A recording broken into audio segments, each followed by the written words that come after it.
we put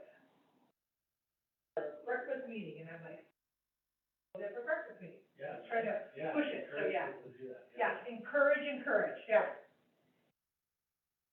So this weekend, we did a move to different location after you guys have been moved around so much recently. Actually, the extra moves. Oh, there we go. So it was easy. There we go, there we go. Oh, can I make a copy of that? Sure, we have a bunch of. Can you make a copy of it too? Do you need them for council? So they can have them? Yeah. Oh, why would you do that? Well, I mean. Darren? Yes, Darren? yes. Do you think they should have a copy of that handout I made, or do you want them focusing on your thing and we give them the handout later? You can give the handout later on because a lot of that stuff is going to be in my presentation, including Okay. a lot of those same images. So it'll be a good reinforcement when they see it there. Oh, even the images on my handout? No, I think the ones from Community Heart and Soul that I saw. Okay, I was like, that would be amazing if I showed the same images as you. I just like, that would be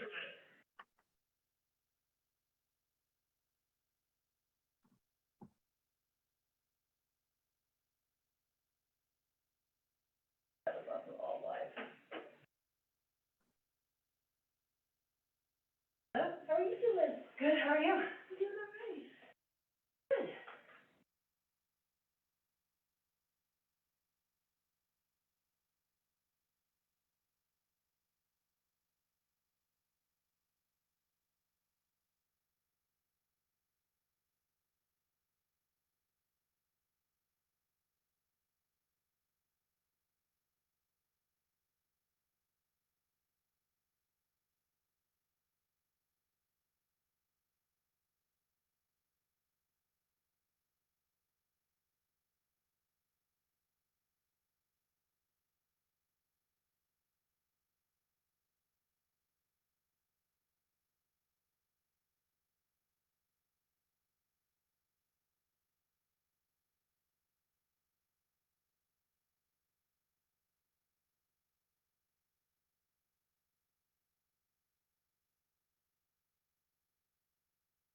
Yeah.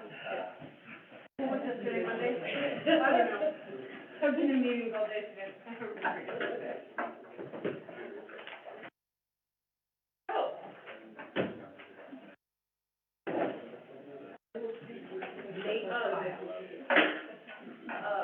I mean, I can look at it really quick and see. I mean, maybe not right now. Yeah. Darren's here, but, yes, if I don't know if Sean and I can't like look at it and fix it out, then we can try it. And you can leave it with us, and we could look at it and then we could like have it ready to go. If you don't wanna bring it in and babysit it, Yeah, whatever we gotta do. whatever you want, you are the council.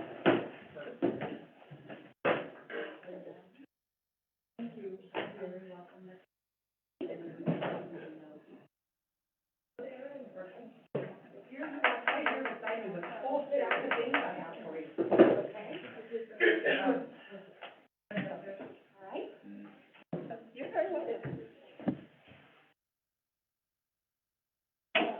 Yes.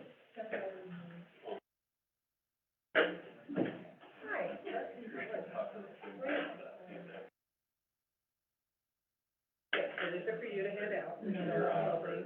I did give one to John. Of course. Okay, when we went. So, whoever.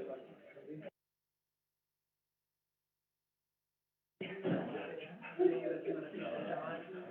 Well, thank you. Something Smith had recommended. So I did give one to,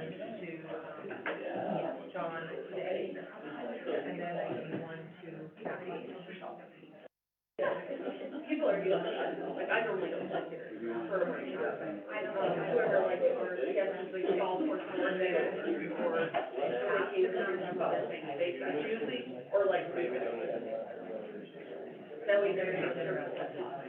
So we're really nice, we're going to dinner. She's gonna travel and finish up at 7:30 o'clock. So we're doing dinner last night.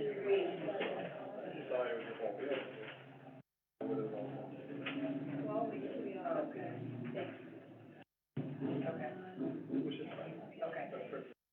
I just think she didn't wanna go late on Monday night, because by the time we get out of there, it's gonna be 8:00, 8:30, and then go to dinner, and then 7:30. Have a nice AM. But this is both, and if they both, then they can walk and return. Nope, you want them to go one-on-one, so this is Tuesday morning. I guess. Yeah, so then after this, then they. But to get the one-on-one, we usually it's almost a 4-hour session to prep them, and then she does. And it's not 4 hours, they didn't have 4 hours. After they close, and.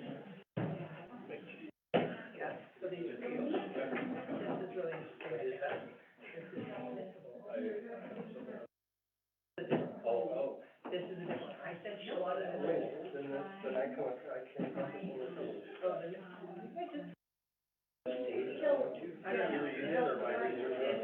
Oh, really? Yeah, okay. Well, okay.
I will call this workshop to order at 6:09, and I believe the first thing on our agenda is, for the, Heart and Soul, is that correct?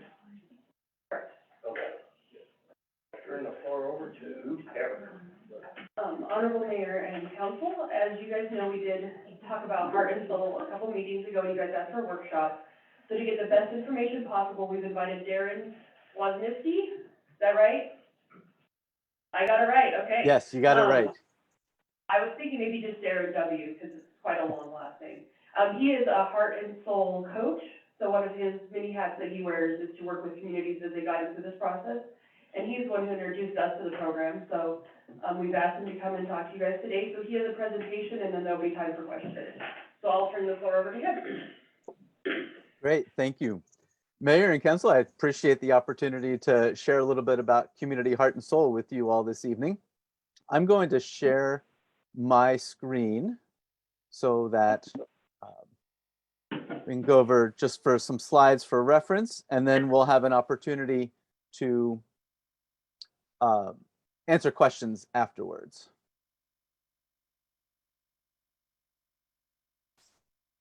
Okay.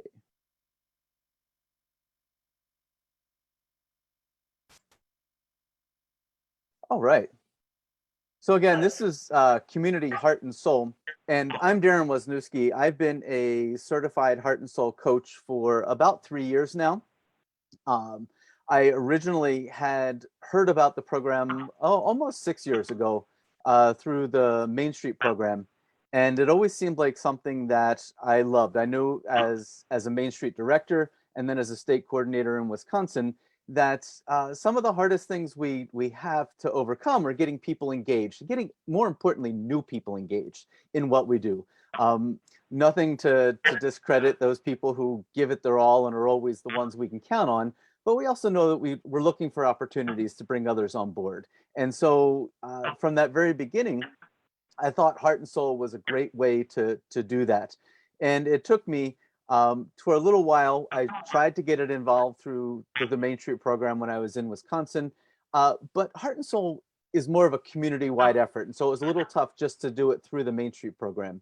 And so now, you know, I work with communities that engage as a whole unit to make this happen. And sometimes it's the municipalities, sometimes it's a group of volunteers, but usually there's already a coalition built up to move it forward. So Community Heart and Soul was founded by Lyman Norton, and he is the owner and proprietor of the Vermont Country Store. You know, it's a pretty popular catalog company. If you want to feel what Vermont feels like, you can order a variety of products from that catalog. And Lyman served on his town's planning commission, and he saw, you know, a few divisive proposals that were being considered. And what frustrated Lyman was that decisions affecting the town's future were made really without the guidance of majority of the residents, that he could always count on the same people to come forward and speak either for or against a project. And he knew that there were more people, even though his hamlet in Vermont was on the smaller side, he still knew that there was more people there, and he wanted to find a better way to connect with them. And so he had worked with others to come up with a model. And through an iterative process, I can even say in the short time that I have been involved with Heart and Soul, we're, oh, I see a thing that I'm sharing the presenter view. So let me stop sharing. I don't know, we have everything, so I don't know how it screwed up. Yeah, yeah. It's always when you present. Yes, that it's okay if we can't get it to fix. I just wanted to give us a chance to try. Yeah. And I think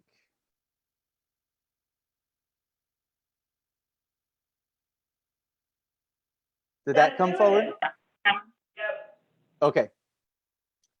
So through an iterative process and working with others, he developed what is the Community Heart and Soul approach. And so now it is going on over 20 years that the approach have been around.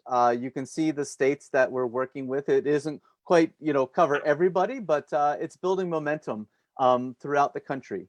And we're working in currently 19 states and almost 100 communities out there that are practicing community heart and soul. One of the early adopters was your neighbor to the south, Colorado, and there's a good amount of states or communities that have adopted it there.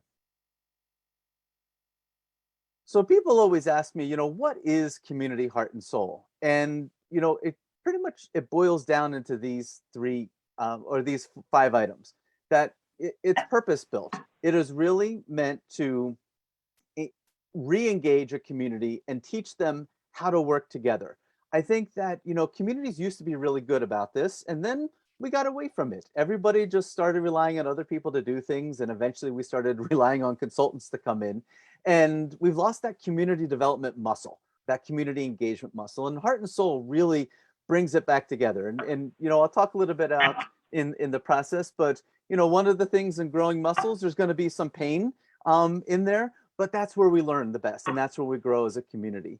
Heart and Soul is not a cookie cutter approach. There isn't going to be a checklist and say, here's step 1, 2, 3, and 4, you do this and you're done. We have 4 stages of process, but other than that, how the communities work there is going to be as individual as those communities. It's how you move it forward, and that's what the coach is there to guide you. The coach is not the practitioner in this engagement. They really are to let the community take it and learn from it, because we always learn best from when we do things, and even sometimes when we struggle a little bit to make it happen. That's how we know that we're going to be able to apply these later on. Heart and Soul is really face-to-face. It's about neighbors meeting face-to-face with neighbors and working to see the opportunities in the community and find solutions on how to capitalize on those opportunities. Heart and Soul is data-driven. The process really does a great job in collecting information from the community. And from that is where you develop an action plan. And that brings us to our last thing, is action-oriented. We all have experienced those processes where we work with somebody to develop a plan, but it really wasn't a whole lot of buy-in from the community. And so therefore a plan is thrown out there and it sits on the shelf and never gets enacted. That's a pretty popular scenario across there. But with this, engaging the community, my colleague Leanne from Wharton Foundation itself always says, you touch it, you own it. So by getting people involved, getting people to commit to sharing what their thoughts are on the community, they have a touch in there. And from that, they'll be able to propel it forward. So Heart and Soul is really a way for people in towns to rediscover what's unique, what's special, and what's great about where they live. Community Heart and Soul restores pride in towns, and that somehow has been lost over the years. And we've all seen those scenarios that, maybe it was a major employer has moved out, or maybe there aren't just as many family farms, or, maybe we're transitioning in an economy, whatever that might be. Those tend to sow divisions, and Community Heart and Soul really helps to bridge those divides again.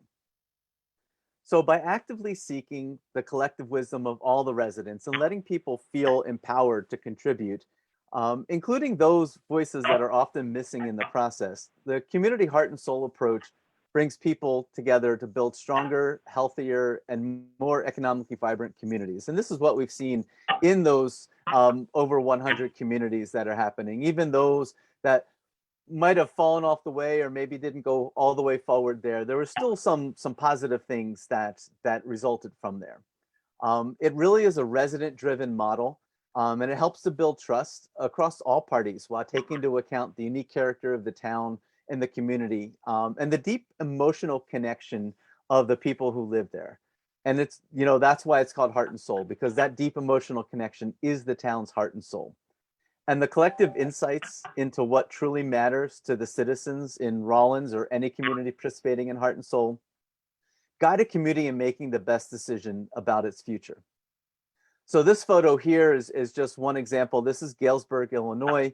And they had this chalkboard up at events, and they would opportunities for people really to think about them.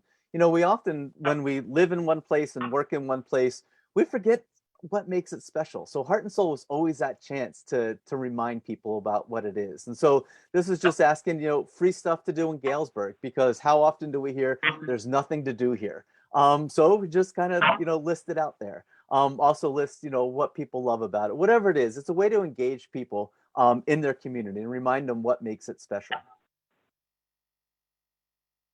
So what Community Heart and Soul has seen is that there are 5 ways that this approach helps to transform a town. That, through countless other communities, we've seen new leaders and volunteers emerge, many times because it's the first time that they felt engaged or felt that their voice mattered. That we see trust is built between people and citizens in the community. Most times why this is not a downtown specific program, I can tell you in the communities that I've talked to and the communities I've worked with, always the downtown emerges as one of the priority areas, that downtowns are vitally important to any community. And they always rise to the top as some place to be going. And being a former Main Street director, this makes my heart just pound with joy. Because I also know how important it is to get volunteers to do the work of the downtown. And if they can value it as important, then it's easier to get them to volunteer. We've also seen where pride is restored in the town. Just by reintroducing people to their town, it helps them just to remember what they love about being there and what makes it so special. And oftentimes we see that history and culture is honored, that people can go back and talking to residents that have a variety of timelines and involvement in the community, they can learn the history. And so if you haven't been there very long, you get to learn a little bit about the deeper history and vice versa. If you have been there, you get to learn what's special about it from the new people that have arrived. So the Community Heart and Soul approach really centers on these 3 principles. It is about what matters most, it's about involve everyone, and it's about playing the long game. So what matters most, this is the process that we go through to find out from the community what they love about Rawlins. Understanding that's really simple. If you start off on a positive thing, it's a lot easier to get them along. Everybody is always quick to ask, what do you find wrong with a place? But it's a whole lot easier to work on solutions to challenges or opportunities when you can get people to say what they love about it. And it just stirs a positive emotional connection to their place. Through that conversation, you'll learn not only what they love, but what their hopes and concerns are for the community. And then we'll work with volunteers through doing interviews and data gathering to also find out ideas for action from people. Because people, if they've lived there, they've experienced it, they see what works well in the community or what might need some improvement, they're willing to share it. And that all goes into a data collection. Involve everyone. And so this is an opportunity not only in getting to make sure that we hear from the hidden and missing voices in the community, but also involve everyone as an opportunity to volunteer for the process. That we look very closely and we work with the community. As a coach, we would work with them and say, what are the demographics of your community? And then we look at and do one of the first exercises that they do is called a community network analysis. We look at all the formal and informal groups that are in Rawlins. So that could be from, city council and local government to the PTO, to any church organizations, to the group of, 5 or 10 guys that drink coffee every Tuesday at McDonald's or whatever that is. Those are formal and informal groups. And we want to find a way to connect with them to learn what they have to say. And what we're going to do is all the time we're gathering this data, we're going to be looking at the demographics really to make sure that we've heard from everybody in there. And if there's a group of people that we haven't heard from, then the Heart and Soul group is going to go out and they're going to be intentional about how they go out and do that. And a lot of times it's by making connections to people they trust. So if it isn't somebody on the Heart and Soul steering committee that has those connections, they might know somebody else. And so there's an opportunity to involve somebody else in the process to help reach a group so that you can get this information. And this is about playing the long game. The process in its entirety typically lasts about 2 years, that you get into the implementation phase of it, and then it can go on longer there. But the results and the benefits of Heart and Soul really go out beyond that. We've seen some of the early Heart and Soul towns that have long since finished their Community Heart and Soul, and they've been in the stewardship phase of that information. And then COVID hit, and they really hadn't met together in a group. But you know what? These people had trust among each other. And when things kind of got turned upside down in their communities, they were able to come back together and say, here's the new challenge facing our community. How do we, as a group, work together with the information and the networks that we have to make this as positive as we possibly can and to help people out? And so those are the long games that we see. And I always say, you know, my goal as a coach isn't so in 5 years the community will call me back up and say, hey, we need you to come out again because we want to run through the process. If I did my job right as a coach, the community would already know how to do it. And when you know you get going through there or find a next challenge or opportunity that might present itself, the community is going to be able to do that itself. Maybe they call up and just say, hey, Darren, you know, we're stuck on this. Can you help us with this piece? But really, it's not going to be, can you come back in and engage with us? That's not the goal of what we do here. And so I talked about the 4 stages, and here they are. It's the heart and soul process. And the first step is imagine. This is when we just get people together as a steering committee. We lead them through processes. There's an exercise called Who Lives, Works, and Plays in Rollins. And, you know, we'll just start to list those groups. Also, we work with them to try to understand what is it they're hoping for out of the Community Heart and Soul Project. What are things that they'd like to see? And then the last step of the Imagine process is start fleshing out what we call the community network analysis. And that'll be that opportunity to add all those groups, who the connectors for them, who might be able to reach them out there so that you have those. And that's vitally important for the next step because that's the connect piece. In Heart and Soul, we talk about thin data and thick data. The thin data would be things like we just send out a social media post and say, what do you love about Rollins? And people will reply that. We don't go any deeper than that. And that could be done with the network partners as well as the steering committee that go on there. You can do it with a big board like we saw from Galesburg at local festivals, or even there was a town in Colorado where a local microbrewery wanted to get their customers involved because they recognized one of the typical segments that aren't heard from are the 25 to 34-year-olds. And so they had coasters with that question made, and people would write on it and they post it on the board, and that was a way of gathering thin data. The thicker data are those stories. Those are videotaped interviews with people where they ask them, and you can really dive deep into what they love about Rollins and where they'd like to go and what are some of the ideas that they have. Then in the connect process, the whole while you're going through that, you're also going to be sharing out to the community what you're hearing. And this all helps to build the excitement that's happening there. And in the end, they're going to gather all the data you have and you're going to develop themes and priorities. And the steering committee is going to work on heart and soul statements. And this is going to be a synthesis of what they heard from all the groups. And here's where the priority areas lie. And these will help to inform an action plan. And again, that action plan isn't going to be for the Community Heart and Soul Steering Committee to do. It really is going to involve everyone in the whole community because that's where that information came from. And with that action plan, they're going to work with the network partners to implement it and act it out there to go forward. And let me just go back forward to the heart and soul statements for 1 second.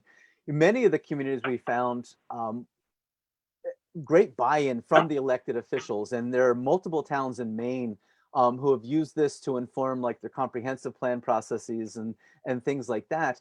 And the council has and the mayor really found those statements just heartfelt and wanted to make sure they didn't get lost. And they even took those statements and laminated them and put them in council's chambers. And they said, you know, before we make a decision, let's look back because this is what the community said they wanted. And let's make sure we're in line with that as we're deciding on stuff. So it can be really, really, really impactful.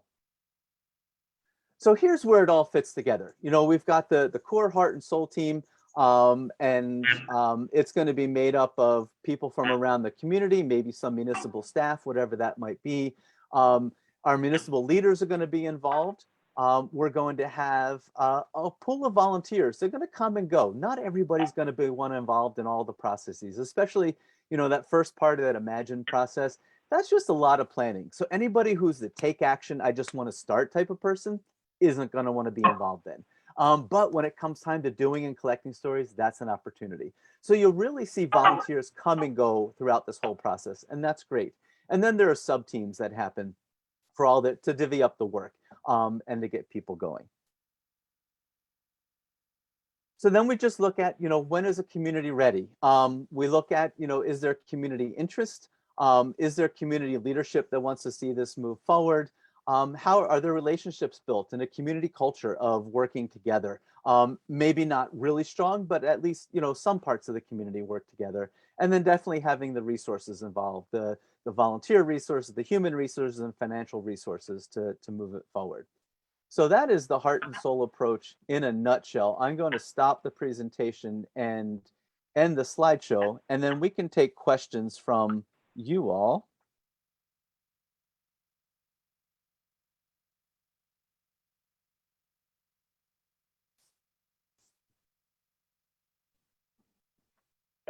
All right. I know that one of the questions that was asked for me to cover was, what about the communities that failed or didn't complete it? And there are, in those 100 communities, not everybody has finished it. And, you'd know as lying off the bat when I said everybody got it and it was an awesome experience for everybody. But what I can say on those that I've heard about, because I always love to learn from the communities that didn't take it all the way. And the one thing I saw was in the beginning, there wasn't a strong buy-in. When they made up a core team, it might have been 1 or 2 people from the community, and it was their idea to move it forward. And instead of getting a broad base of support to move it forward. That was one of the signs of things aren't going to work, when it's just 1 or 2 people that are trying to lead this effort without getting the others involved.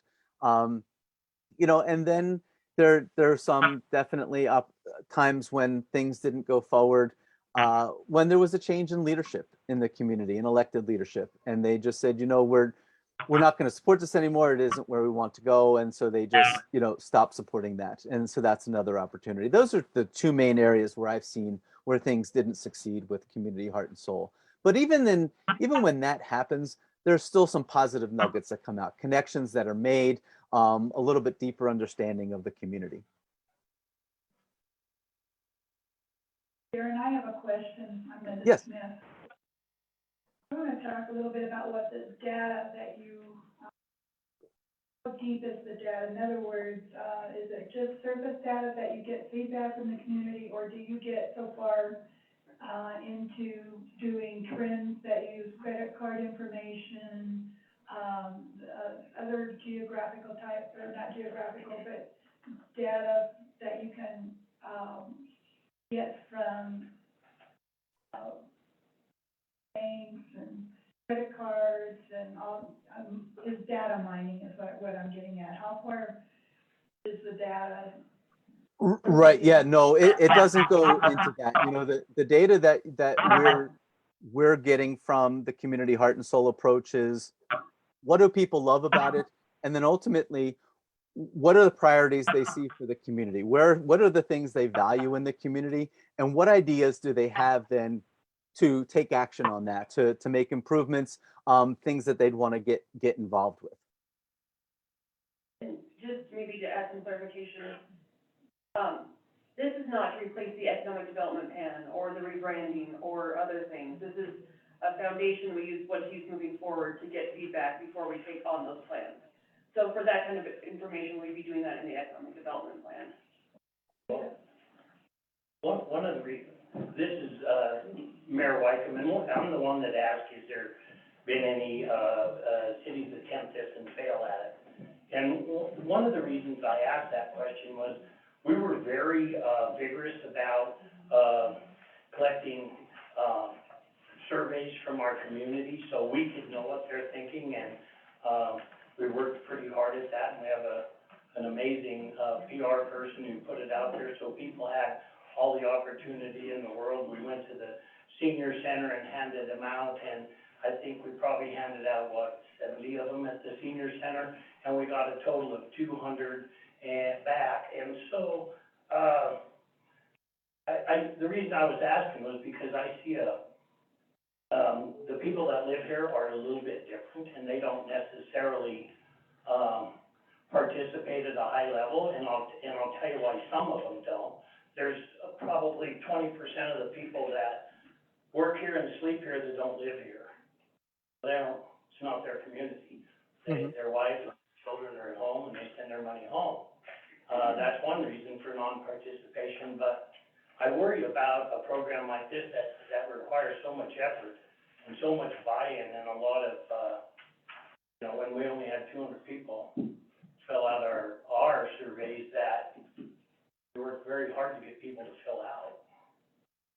Sure, I completely understand. And I think that the difference between this and a survey, I come from a marketing background. I mean, that's where my graduate education is in. And even I hate taking surveys. And I know how important it is from a marketing standpoint to get those out. What I've seen that's different about the Community Heart and Soul approach is it really doesn't do surveys. That's not what the foundational of it is. And I don't know how many communities actually do them. It really is, the simple question, the thin data. What do you love about Rollins? And then you can just start, that helps just to do some high level themes. Is it the natural resources? Is it the downtown? Is it the small town feel? Whatever those are, the very high level things. The engagement comes later on with the thick data collection. And these are the interviews you do. What all of Heart and Soul is built on stories. And, everybody has a story to tell and everybody loves to tell their story. And that's where the engagement comes. You ask anybody, I've always, been told, just breaking out in my professional career, sometimes I was a little nervous going and talking to somebody, not how to approach them. And they just, what everybody always told me was ask them about themselves. Everybody loves to talk about themselves. And so you ask about them and their experience with Rollins. What do they love about it? What are their hopes and concerns?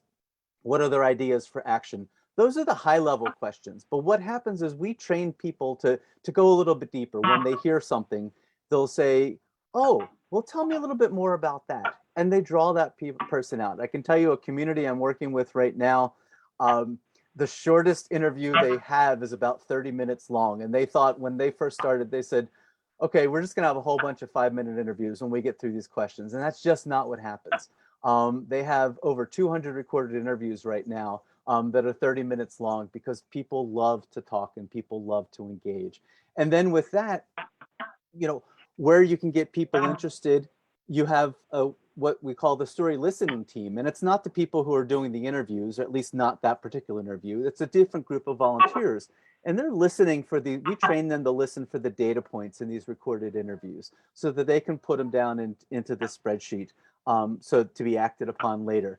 But now they're hearing somebody's story and they're feeling a connection to a neighbor.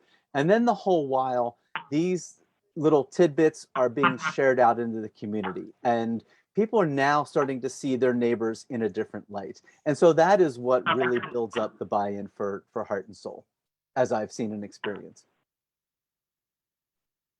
Question for Darren, and then I have a question either on somebody. Darren, what are the resource requirements? I mean, do we need like a planning person to head this up that works with our economic development people, or how do we get this accomplished in terms of how many people we need to be here to conduct this? And who does the writing of the final draft? Right. So I think some information is being shared along there. The steering committee, it could be, just a cross section of the community. So it doesn't necessarily have to be or shouldn't necessarily be all municipal staff that go in there. There should be, I've seen it work best when there is a project coordinator. So somebody who is paid just to, send out meeting notices and collect the data. They're not the person that does everything. They're just the coordinator of the information and the keeper and the poker when people commit to do some stuff. The group as a whole will write the action plan, and it isn't meant to be some, ultimate multi-page volume of things. It's just a simple, here are the priorities, here are some ideas for action that come out of it, here's where we're going to assign it to. And the whole while, you're working with and building that local community network. And so when you see something and you say, oh, this looks like something for the downtown organization, it's not a surprise to them, and they're not rolling their eyes, and they're not saying, oh, goodness, one more thing that we have to worry about. The Heart and Soul team is saying, here's what we heard from the community. And I bet if you say, if you're going to start launching this off, those who really had a stake in that, who shared that that's what they want to do, we bet you pretty strong odds that you're going to be able to get volunteers out of that to move that forward. And it works like that. And so then the Heart and Soul team, the steering committee, begins to move from an active doing committee to when you get into the implementation phase, the last phase, it's really just a caretaker or steward of that information, just checking in on who's working on things, how are they going, what have they learned? You know, maybe this was the action plan that was developed and, you know, 6 months into it, they realized some things have changed. And so it might not be able to go forward the way they thought. But that would be the steward team as it goes back. I know that in other communities that have been through all 4 phases and a couple of years out into implementation, every year or so that team gets back together just to kind of get the feedback of what they learned and see what things needed to be changed from the community partners. Then my question to Sean. You, I believe, Nate, and Andrea were able to go to Landers to talk to the Wyoming Business Council on the 23rd of February. And in that process, somewhere I heard a very good report back, and it was Paul talking about recommending to the slip board that we get $50,000. And so in that process, there was mention of the fact that there would be a panel of people from the community. And so that, I was thinking, oh, okay, so to get that $50,000, I thought that was for economic development project plan. And then I didn't know if the Heart and Soul was going to be your panel part of that, or whether Heart and Soul was going to be separated out. But what was the panel part of that being represented to the Wyoming Business Council?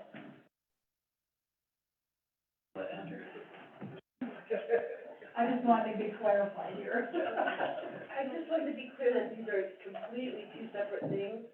One of them is providing an umbrella, a passion, a mission for us to work as a community together, and that will serve as a foundation for working on the other projects we have, like the economic development plan, like rebranding. Economic development plan was written as a Wyoming Business Council grant for an economic development plan that cost $50,000, and the council had previously approved a match of $12,500. So it would be a total of $62,500. They voted unanimously to pass it, and it goes to SLIB on April 7th to see if we get their approval as well.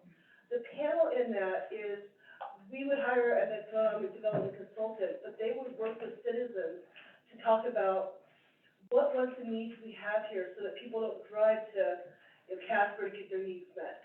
What businesses are we looking at bringing in? What kind of things would people like? What kind of businesses need help so that we can support expanding them or helping them retain employees? What kind of things can this panel tell us about quality of life? You know, is the rec center providing things that they need so that they say, hey, I want to move here. I want to work at this manufacturing plant that we might bring in. So that panel in itself is more economic driven to talk about businesses, business sustainability, business recruitment, and employee recruitment. That's completely different. I don't know the right word, I'm So sorry. it's not going to be an overlap. No, well, To me, it kind of is an overlap. I don't want to take all the time away from Darren since he is a specialist, but the reason that I really stumbled upon this personally is because I was thinking about all this stuff we want to talk to our community about in the next year. Economic development plan as a group. Branding, we all know we want the community involved in that highly, right? That's not something a group of 10 people should decide. That's something we want to hear from as many people as possible. And I started thinking, how are we going to coordinate all these talking to people? You know, this is like 10 different meetings happening all the time. So I looked for resources on how to make that work better. So that this was the solution that I thought was the most useful and get us further along the path. Can I just say something? One of the holdbacks I see is that, we hear it a lot, that everybody is too busy. they haven't got time to do anything, they're busy, their plate's full, oh my goodness. And I agree, couldn't agree more. We have built a buffet of projects to get done, and this, to me, seems a little bit repetitive to what we're already doing. And I don't know whether what we're doing would make this program better, or whether this program in the way of our strategic planning would make our strategic planning weaker. But when you start talking about, you mentioned it was a half-hour interview for 200 people, that's 100 hours.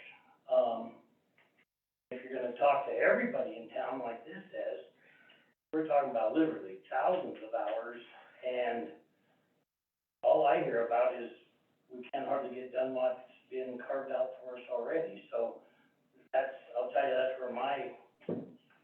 that's where my caution comes from, I guess is the way to word it.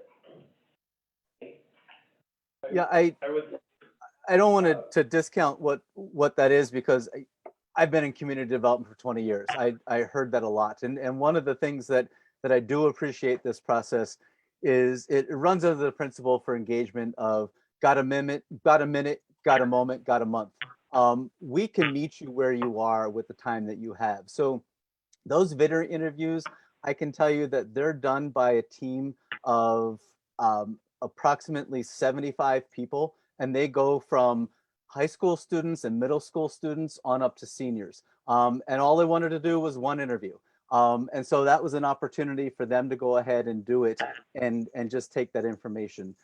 So it wasn't a big commitment of the same team doing those. It was really a way of getting people involved for a little bit. And the same way went with the story listening part. And so it really is a framework that people can move easily in and out of, depending on how much time that they have to give to this. To answer the question about overlap, I view it a little bit differently, that in many ways, what we get from Heart and Soul will lay a foundation organization-wide that supports then the rest of our efforts throughout the organization, that informs not just economic development or community relations, but all of it.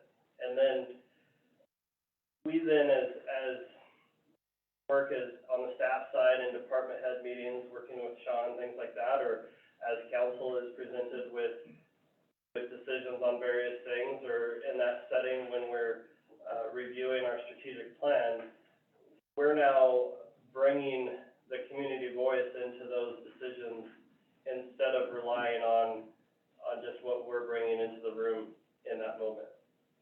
You might be underestimating our community's willingness to share their thoughts with people like myself.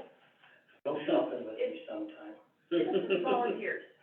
Huh? It's volunteers. Oh, I'm a volunteer when I'm out there at Walmart this afternoon for 3 hours, and then Bungars for 2, and I'm serious. You're already doing it. Well, right, but that's what I'm saying, I don't know, our community's not very bachelor, I'll just leave it there. Ask Pam, we used to do community assessments that the Warren Business Council used to do. That was very productive, I think, and what we did is the very same thing. We just harvested the information in a more 1 or 2 day process, and then it was done. And that was one of the things, Darren, that I was thinking of, is 18 months to 2 years before we get done with the Heart and Soul. Yeah, it involves the community, but we've got things popping now that we've got Nate to have to go to. And I'm thinking, we don't wanna wait 18 months to have the community tell us what they've already told us in a survey, you know? But I know what the Heartland model was, and that was also very successful in a lot of communities across the United States. So I'm not totally against the program, I'm worried more about the timing and the resources that we currently have on staff, and the additional funding that we may have to go after. It's not in hand yet. We had very successful, it's been very good to hear that we a green light to go to the SLIB board for the other funding. So we will get our economic development plan out of that we need all the actual, where we need actual figures and that. This is more, I think, of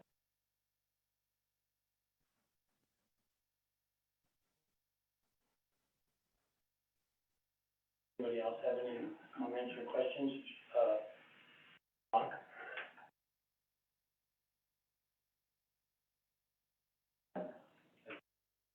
The concern about the time, but, I think this is hiring a person that would be like a part-time. Total cost was gonna, like that, right? So for the 2 years, have someone that you maybe, an hour or something like that, and they're the ones that are kind of. Have a coordinator and a coach, Am I correct in that, or, okay.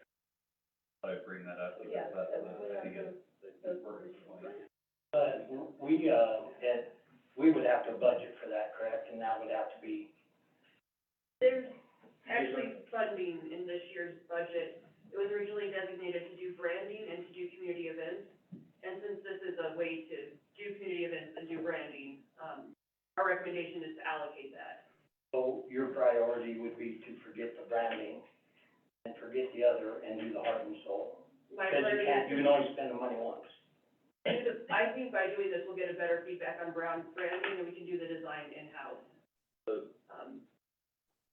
You come back and ask for more money to rebrand later, after spending money to allocate over this way, so it's a double dip.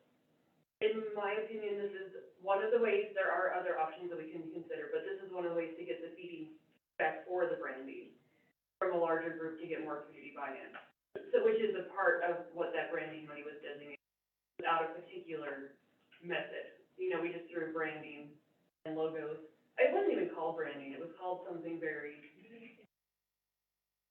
So there's 10,000 for community engagement and events, and then there's 30,000 for like, it says like city vehicle logos and general branding or something.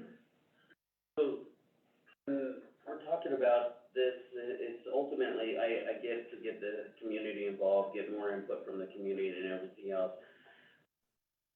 I understand how the mayor said, we've gotten some feedback from community members with the surveys and stuff, but we just, went out with a magazine for the whole community, right? And, I mean, I had made the suggestion to put surveys in there at a cost that we're already gonna be incurring for surveys, right? So why wouldn't we wanna just see where that comes in and see what kind of response we get from the community then, and as we go forward, maybe implement some town halls through the community, and go that route instead of spending $15,000, $25,000, $45,000 through some of these numbers, and we're already gonna be spending the money on that magazine. Follow up on what Myron said, there's also grants available for the coach and a rural development grant that we would be looking at, supported by. Is it matching, or is it? Well, we would have to spend more than that, and that's on the handout. But maybe I didn't explain this correctly. I think this is like the deluxe version of community engagement, right? This is the shiniest car you can buy off the lot. This is the best F-350 with all the raised packages of community engagement. Does that mean that it's right for right now? No. If council wants to pursue other options, we have lots of other options that are good options. But since we came across this, and it's a time where we're really kind of setting new directions, right? There's a lot of new steps that we're taking. We want council to make that decision, not staff, about should we take this best truck you ever owned, or should we look for other options that are not as time intensive and financially impactful? But I can tell you that, this is just my opinion, I think there's a better time for this. You know, we have a lot of new people, or we've really got a lot of volunteers working. We can burn out. We can burn out our staff, we can burn out our volunteers. We can throw too many new things at people, they won't know whether to get behind the strategic plan, or the heart and soul, or the rebranding, or whatever. I think we can confuse people a little bit here. And to be honest with you, I think this program might be great, but I don't think it's great for Rollins right now. That's just where I'm at. Right. I would like to ask Darren a question. Darren, tell me about the most successful Heart and Soul program that you've been involved with, and what were the outcomes? One where I've had direct involvement. I'm only beginning to coach my first two communities, and they haven't finished the program yet. But you know, the others that we have been involved with, and part of the beauty of Heart and Soul too is involving in a network. So it's not just, you know, the community out there doing this by themselves. There's a network of these 100 communities out there that you can engage in and ask questions and rely on for support and guidance on what you go through. Some of the earlier or the middle communities, as I said, this was an iterative process, so they learned along the way.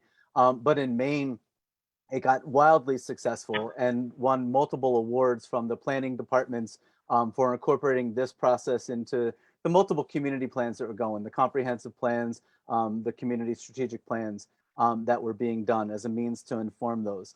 And those are still, you know, going out. One of those communities is Biddeford, Maine. And I just saw the National Main Street Center announce a semifinalist that, you know, along with Laramie in Wyoming, Biddeford, Maine is a semifinalist for the Great American Main Street. And they really picked up what that happens, you know, in their community, in their downtown, through the Heart and Soul process. What did they do that was so outstanding that they would get awards? And I just saw that where they have been named one of the downtown. What they did to be named as semifinalists, I don't know. I'm not privy to their application and what they list. You know, the Great American Main Street is an award that recognizes achievement over time and direct community engagement and involvement and volunteer hours that go into to make things happen. So I'm not sure specifically what they did to get that recognition. The other ones that received the awards from the American Planning Association. Did they do? It would be great that we could say they did, is where I'm coming from. I want to know what they did, and not so much the GAMSA award, but they obviously have done a lot there. What did they revitalize their community and have lots of new shops, or did they get manufacturing in, or what was the outcome of their endeavors? Do you know that, or? That I don't, but I can definitely share. I know that the Community Heart and Soul produces these short little vignette videos called Heart and Soul Minutes. And I know that Biddeford, Maine has some of those. I will find those on the YouTube channel and share them out for folks so that you can view them when they talk about their experience with it.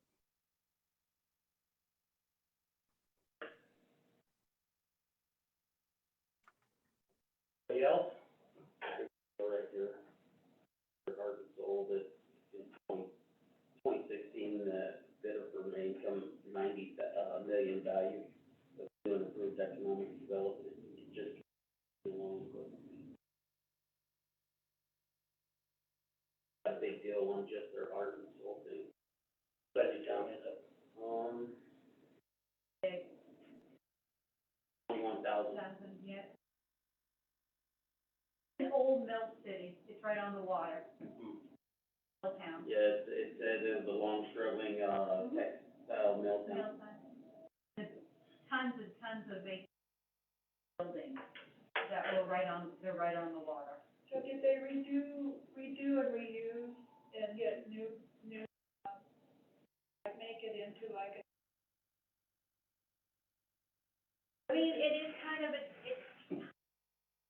I don't think it's for me, I wouldn't look at it as a destination park. It's an old mill town, I mean, Darren, I'm actually from Maine, I live probably 25 minutes south of Biddeford, Maine. And I just moved here about a year ago.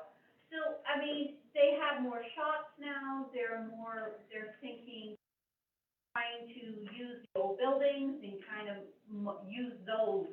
They're using the old buildings they have apartments like up on the top, and then they have the shops down on the bottom, on the entryway. But they also had to, and I think another town did this too, they had to declare themselves, and if you can correct me if I'm wrong, but I think they had to declare themselves, I'm sorry, what? Blighted, Blighted, yeah. blighted community. Yeah, they had to, because there's a lot of mill towns in Maine, in the southern part, they use the water. So they had to, and that's how they got some grant money, is they had to call themselves one, and that was a big thing. You really, you're pretty bad, and Biddeford, it was one of them. To me, I think they're still evolving, it's gonna be a long process. Biddeford is a huge area. Much bigger than Rollins.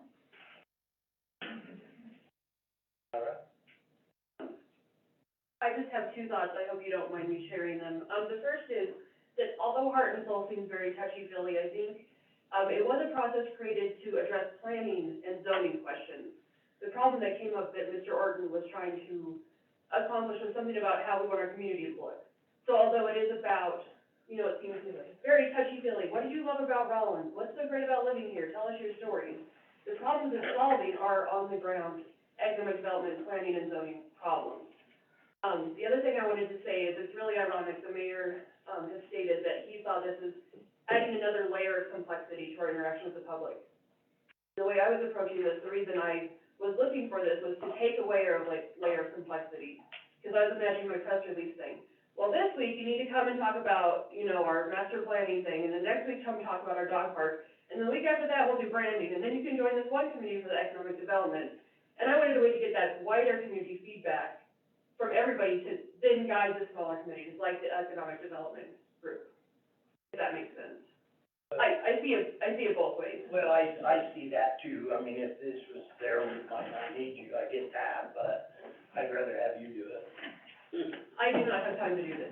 I will do it in a less effective way, but that's okay also, if that's the council. But it might be the more affordable.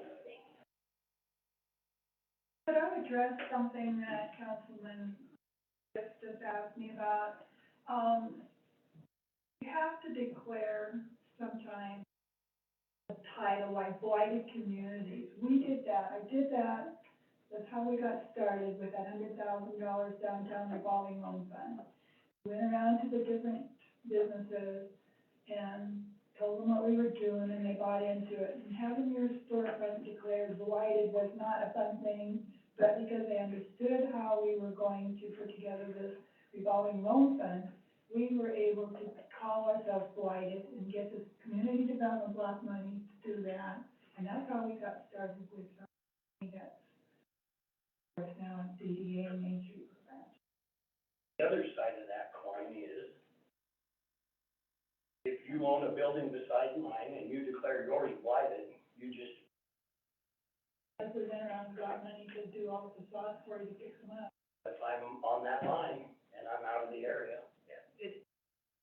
So the Sun and Blight is a very proactive or reactive, because I know you could talk to Rock Springs when they went out to do their URA, because to do a downtown development authority, you have to designate Sun and Blighted, and it failed unanimously multiple times in Rock Springs for that exact reason, Mayor. Like, one property owner said, do not put property values in my area or anywhere near my area.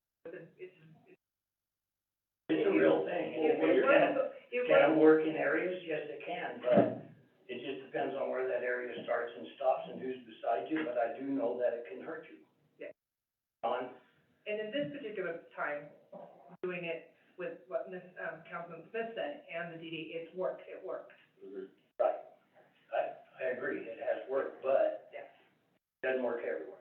Correct. I don't wanna cut it short, but I do wanna be able to have a little time for it. Okay.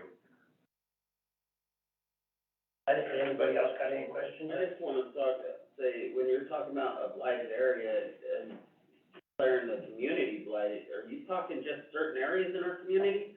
Or are you saying the whole community? Because I guarantee you, someone with a $300,000 home compared to someone with a $50,000 home is gonna.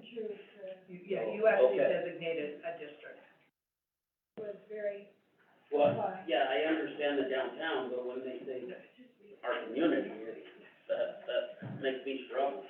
long as there are lines away from my house. Yes. Before we move on, I just wanna say, the next step we would do before if we decided to pursue Heart and Soul, or decide contemplating pursuing Heart and Soul, is have a community meeting to see if there is community buy-in. Because if we can't get the community buy-in and show the Heart and Soul program that we have that community buy-in, we will not be accepted into the program. So that is something that we need to decide if we wanna proceed with that meeting, not necessarily now, just. All right, thank you. All right, the next thing on our workshop tonight is. Thank you, Darren. Thanks. Have a great night, everyone.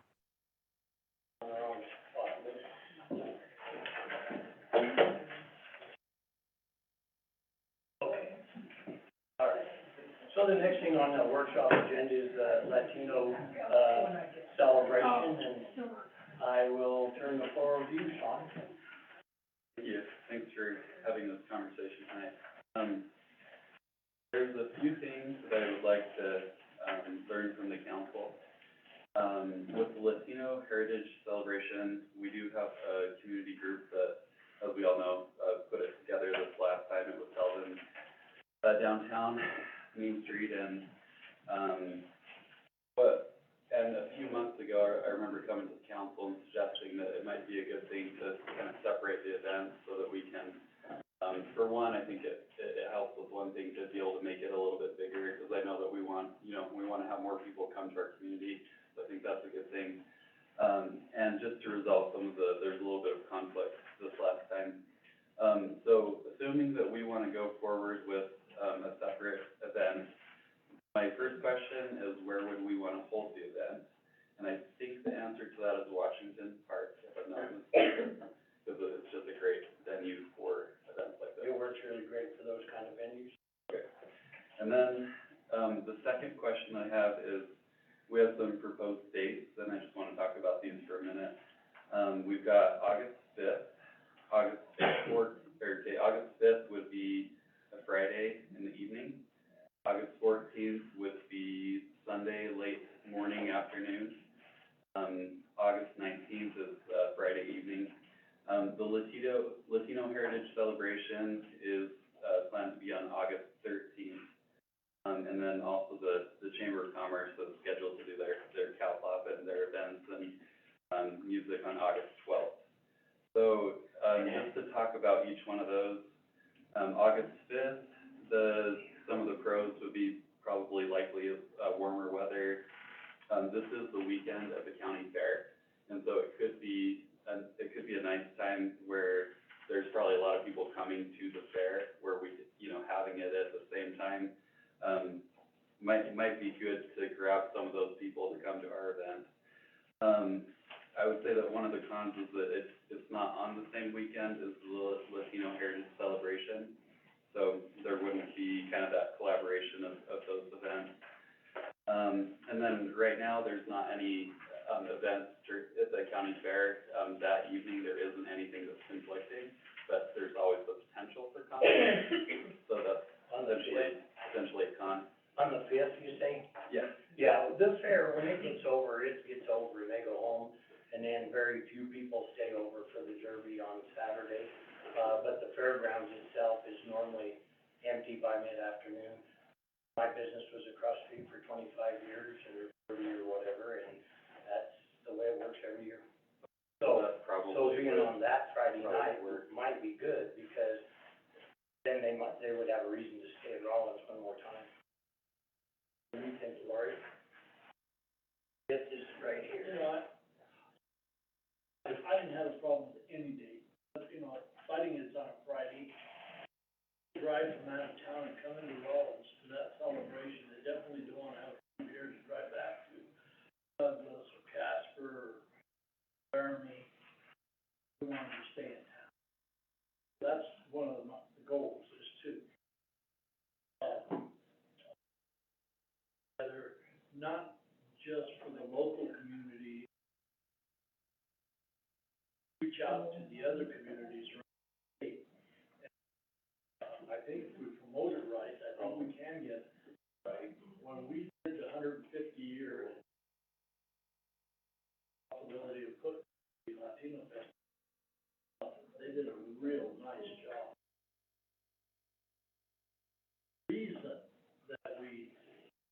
I thought the Washington Park works is because it's a lot more comfortable for the people, the shade on the grass, they sit on the fields, it worked out real well.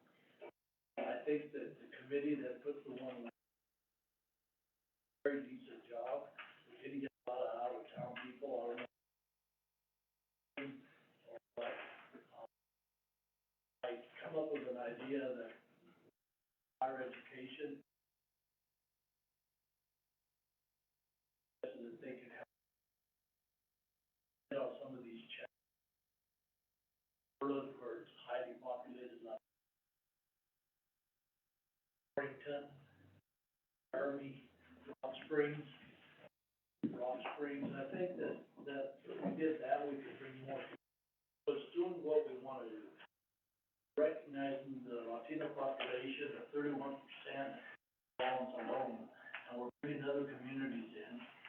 Doing something that no other town in the state is doing. This weekend at the WAM conference, I was talking to Portland, and usually on something like,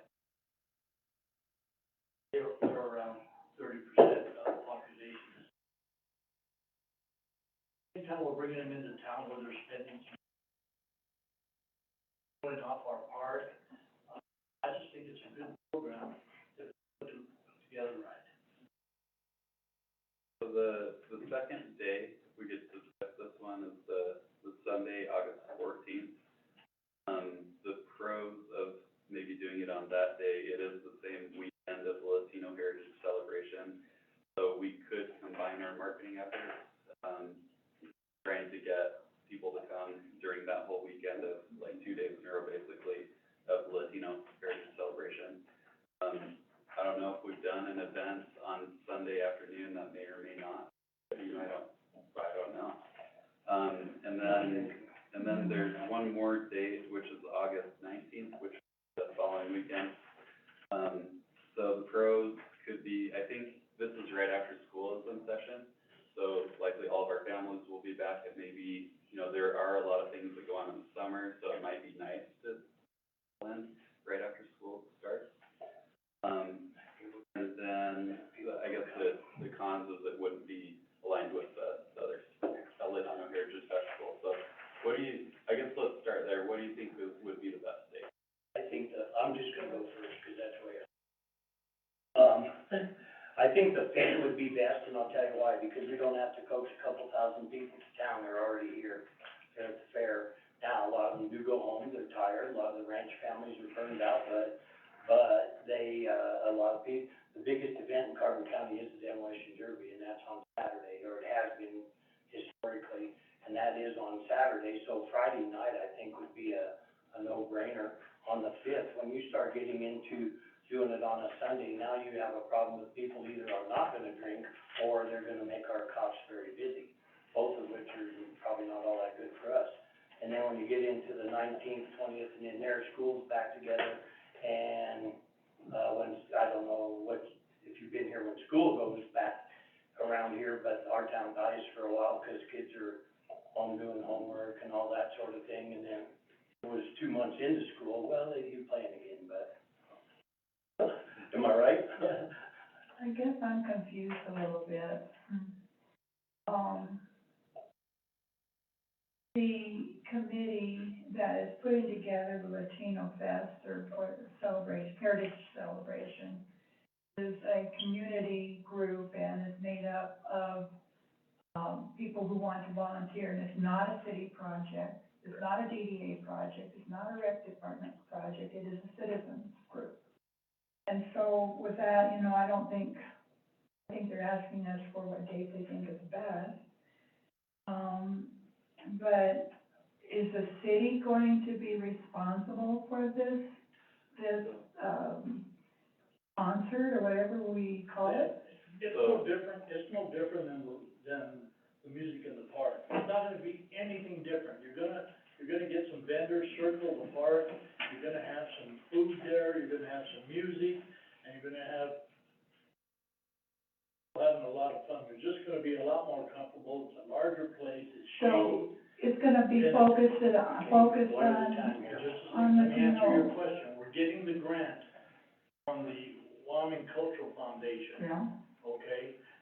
So the city is the sponsor.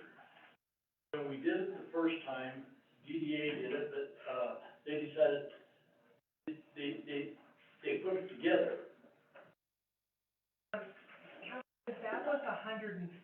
Yes, I understand that, let me finish though. It was a way to sponsor it. So the second year, when you decided we weren't gonna do it, I went through the chamber. The chamber decided they'd like to do it. Problem there was we were a little late in submitting the grant, so we didn't receive the funding. So the chamber really worked hard, and, I thank Mr. Martinez for doing that. He went out and he worked very hard to get the funding to pay for it.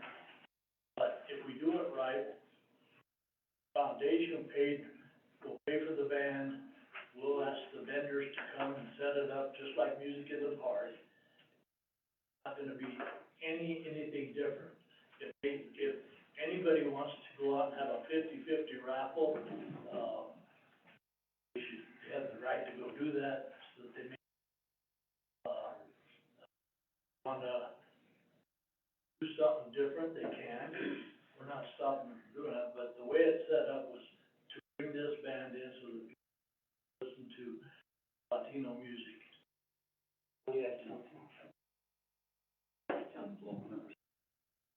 So the event that is community driven, Latino Heritage Festival, they'll continue to do their own event, and what we're talking about is our own event.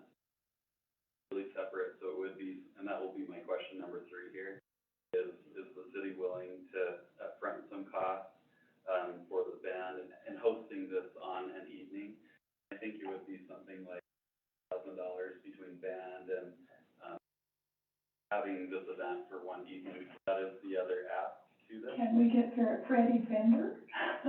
We ask Freddie Fender to come? No. But, and then also, please correct me if I'm wrong here, Jason, but the YO Cultural Foundation grant, I think is only like $2,000, so it's not gonna pay for, it's not gonna pay for the whole event, so I would plan on like $8,000, something like that, so that we can host this. So if it's okay, could we, for one, are we okay with, spending that money to put this on a different day? And then 2, which day? One thing to add, so this would be a city-run event, so then all advertising costs would also come on the city. Or maybe, I think we're proposing to put 10,000 for Latino Heritage Celebration. City's operating, so paying for bands, but also paying for all the advertising. But we can get grants for both of those, And we would right? still go after the same grant. And the visitors council, and Exactly. So we're not hurting the citizens group in any way if we do a separate event? We did check with them and said, hey, what do you think about us applying for the same grant? Last year, and they said no, that we could both go. We have one on the 5th, what about the rest of the council? Yeah, is this contingent on receiving grant too? Not so much, if this is more that we would be planning to, we can't decide to spend that money tonight, but the budget, about $8,000. but I can tell you, Chris, we're more than likely to get that. Yeah, I understand that, I just, if we keep, I'm looking at dates here, the celebration is the 13th, right, and we're talking 7 days before that doing this one, correct? Last day of the fair. We're gonna make, we just need to give them clarification to move forward. Now, if there's a roadblock gets thrown up later, we can always change our mind on it. No, I would agree the 5th, because of all the events going around that time, but. I hate to cut this short, but are you good? Because we need a break between now and the city I council. think we've got our direction. One thing, I think Linda said, Freddie Fender, we brought him to Raleigh.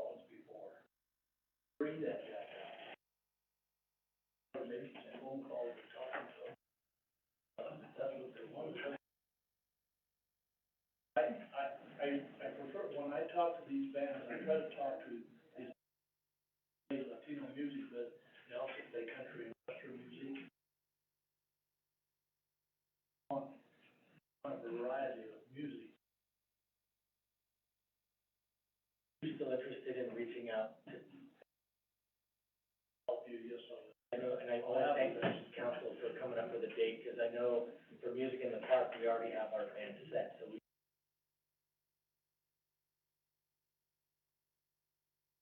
I did make one call and it was a good band, but they turned us out because of the cold. I'll continue on to see. We'll be in recess for 10 minutes.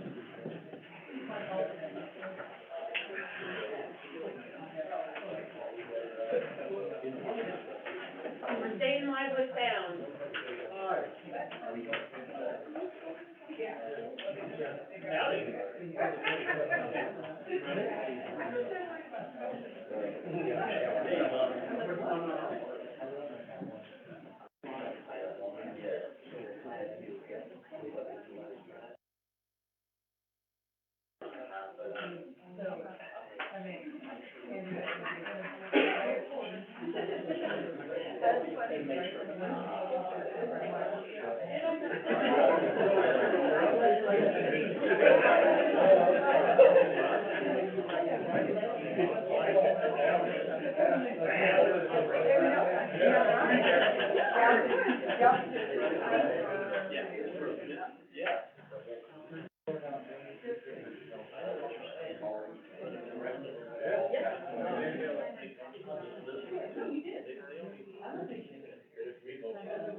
Fair enough.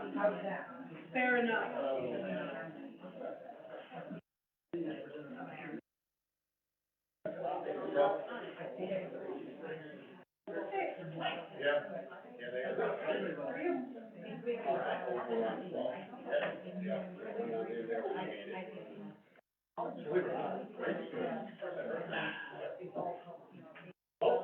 Very close, yeah, they had,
All right, everybody ready? All right, I'll call this meeting to order at 7:30. First thing on our agenda is please join me for, pledge of allegiance, please. Where is the flag?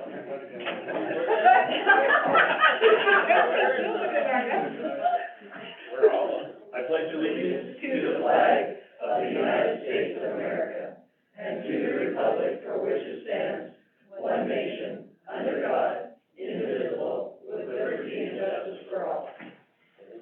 Yeah. Thank you. Now, next thing on our agenda is roll call, please.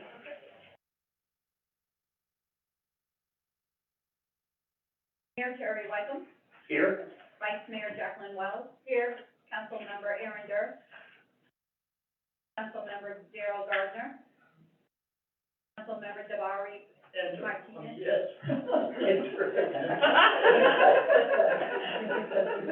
Our day is. Yes. Thank you for that. Councilmember Linda Smith. Present. Oh. Councilmember Chris Weisenberg. Here. That's pretty good. All right. Next thing on our agenda is the agenda, Vice Mayor Wells. I move to approve the March 1st, 2022 city council agenda. There's been a motion made and seconded to approve the March 1st, 2022 city council agenda as presented. Is there any discussion? Seeing none, please open online voting.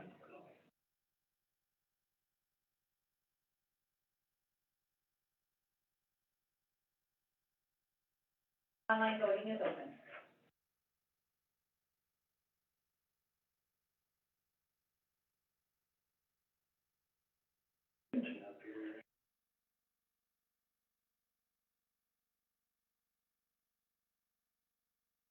Online voting is closed. The motion passes with 5 yeas.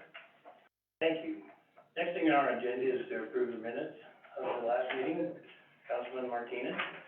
Make motion to approve the minutes of February 15th, 2022 special council meeting. There's been a motion made and seconded to approve the minutes of the February 15th, 2022 special city council meeting. Any further discussion? Open online voting. Online voting is open.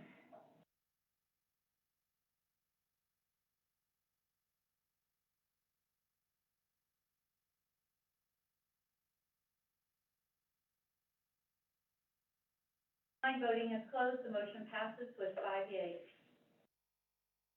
Next thing on our agenda is to approve the minutes of February 15th. Vice Mayor Wells this time. I move to approve the city council regular meeting minutes of February 15th, 2022 as presented. A motion made and seconded to approve the city council regular meeting minutes of February 15th, 2022 as presented. Is there any discussion? Seeing none, please open online voting. Online voting is open.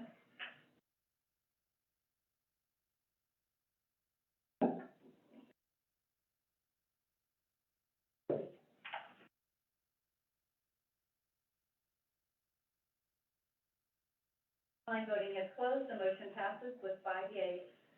The next thing on our agenda is the public hearing for the 2022 annual renewal of liquor license NIRAA Hospitality, Wyoming LLC, doing business as Rustic Mountain. Is there anybody here that would like to speak during this public hearing? Seeing none, I will close the public hearing and move to the next thing on our agenda, which is citizens' participation. And this is a time when citizens can come up and talk to us about anything that is not on the agenda. You will be limited to 5 minutes because that's the time limit that we have. And I just want to forewarn everybody that when you come up and speak, sometimes we don't respond back to you, but I want you to know that we're not up here not paying attention. We are paying attention.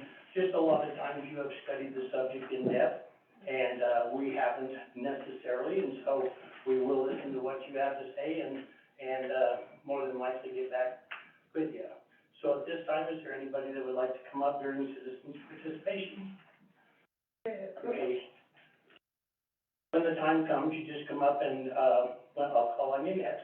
And when you come up, you just tell us, name and whatnot, and then go ahead and speak. Thank you. Good evening, Mayor and Council. I'm Yvonne Johnson with Carbon County Economic Development. I would like just to, I sent an email out, and I haven't heard from anyone. I'm doing a, housing roundtable March 22nd.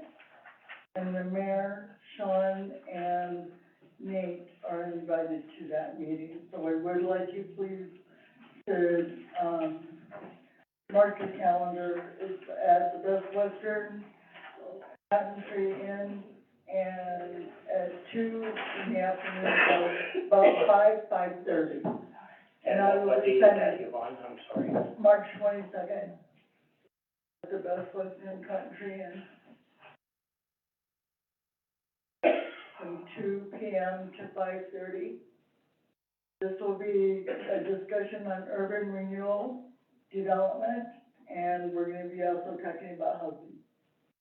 And this is with Ayers Associates and some Brownfield people that are coming over from Cheyenne. Okay? Thank you very much. Thank you. Next.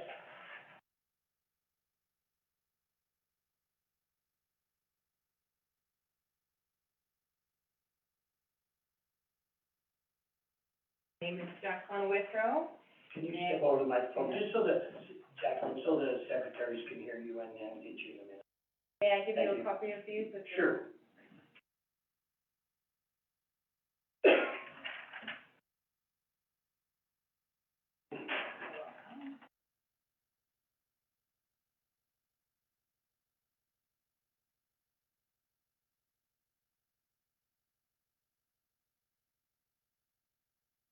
Honorable Mayor and City Council members, my name is Jacqueline Withrow. I come before you today with some issues I have with our Rollins Police Department. On the night of February 1st, we called the Sheriff's Office as a first responder for an argument between family members. One of the family members took off. About 15 minutes later, they were back with the Rollins Police Department behind them. They got my sibling down. Officers separated with the exception of one. As I look closer, he is beating my sibling in the back of the head, handcuffed, belly down, as all the officers watched. This is police brutality. They crossed the line. This incident has made me never want to call law enforcement again. I know these officers personally, and it breaks my heart to see them cross the line. I am traumatized, along with both of my parents, for what we saw that night. I have an issue with police brutality. They need to know when to draw the line and to stop a fellow officer when they cross that line. Once a person is belly down, they don't deserve to be beaten from behind. Regardless of it being my sibling, it's wrong. No one should have went through this. I have already talked to my court, our chief of police. He had me fill out a complaint form, as I did. I also wanted all of you to know that police brutality is real and is happening in Rollins. This needs to be addressed with more training. Thank you all for your time, and you are all welcome to contact me for any other information. What? Thank you. Thank you. Is there anybody else that would like to come up? All right, seeing none, we will move on to the next thing on our agenda, which is a presentation of the Community Builder Award for March.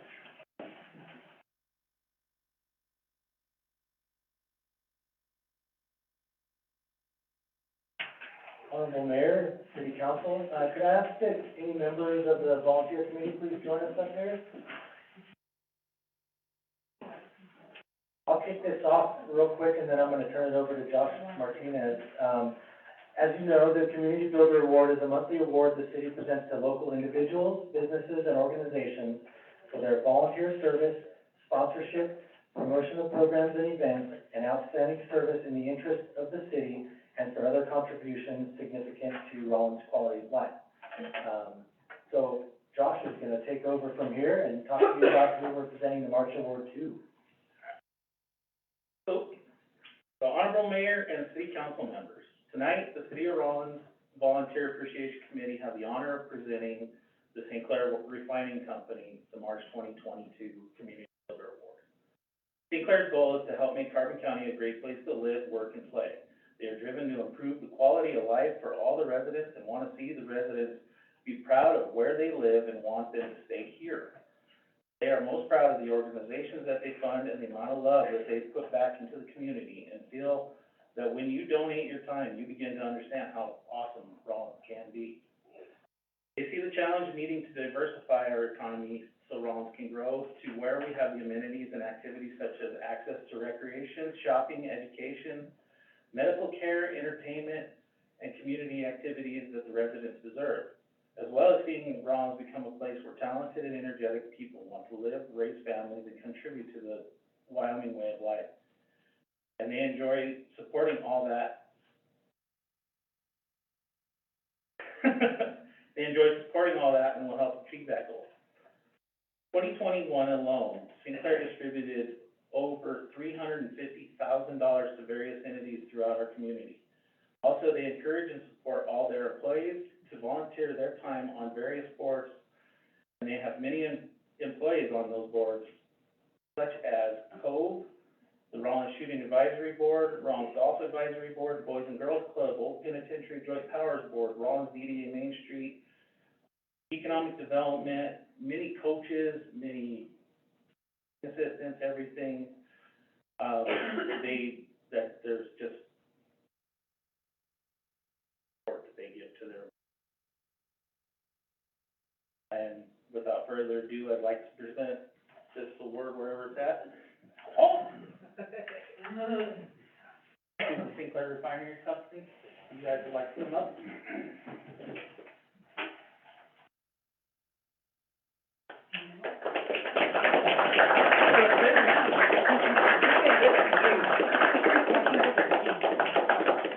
I don't have a key to give you it up.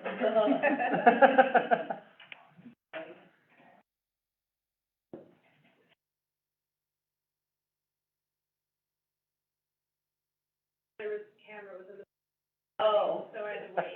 I figured because I had my eyes closed. I know. Thank you, Mom. Thank you.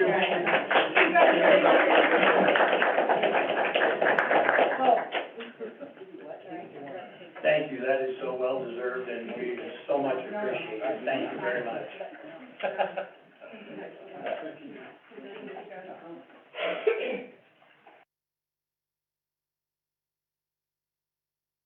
All right, next thing on our agenda is, DDA Main Street report.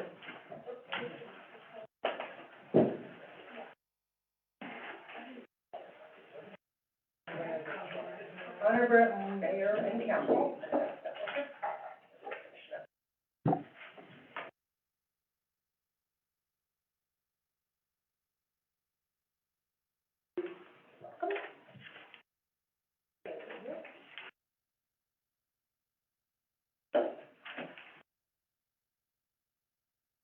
Honorable Mayor and Council, excited for the first meeting of the month. And in front of you, just again, we're going to keep this short and sweet, but the first thing is the business development training that is being hosted by Rollins DDA Main Street and Wyoming Main Street Business Council and the Innovation Center. And this is actually been out and been advertised, but any business in Rollins and Carbon County can actually come to it. It's a two-part, Monday night and Tuesday. The committee putting this together didn't want to have 1 4-hour session, so the consultant who's coming from Jackson, except she's one big bad lady, who is agreeing to start on Monday night from 5:30 to 7:30, and get up before businesses open from 7:30 to 9:30 in the morning. And then if you participate in both sessions, you will get a free one-on-one to go through your business and implementing modern marketing tools. So there are some openings left. I just wanted you guys to know this is sponsored out of the Innovation Artech Center, but it is open to any business in Rollins and Carbon County. I'm super excited about that. We were supposed to have her in March of 2020. And are having it in March of 2022. So the other thing that we put out at the beginning of the year is the Did You Know, or just kind of an update. And this is a real quick overview of the calendar of events of ones that, not that we partner with, that we particularly sponsor directly and then have partners. So you have a kind of a plan your vacation and don't miss these fun dates. We do have a new website, so downtownrollins.org, so please visit that.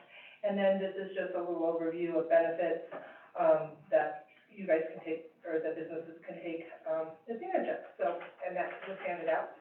And then the last thing, part around downtown, we talked about this last month, but this is actually the application and making sure every one of you got one, because you can have your grandkids or your kids or yourself submit art to those wonderful banners that we had last month. So this is the actual application, and it is due back April 4th. So you have plenty of time to put your photography or art skills together and submit to have a banner in downtown.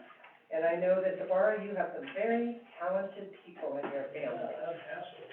Yeah, you do. And so the biggest thing I want to let you know is on this banner information is we are asking for the banners to be 20 by 47, the same size I showed you guys last month. And we have paper that size all ready to go at the office. So, yeah, and this tells about how the proposal will run, if it's a photograph and kind of a theme tonight, what makes Rollins special to you. So, any questions? Lots of planning and classes and fun events that are planned for 2022. Busy, busy. Busy, busy. Yep. Thank you. Thank you. All right, next thing on our agenda, the, city manager's report. Honorable Mayor and Council, just a few short items for you tonight. You have a handout in front of you that is an invitation to attend the Chamber's annual banquet, which is actually this Friday. Doors open at 6 o'clock at the Jeffrey Center, and they're doing a murder mystery, and it's the 1950s theme attire, so that should be fun. And So where's some of my old clothes? I didn't say that.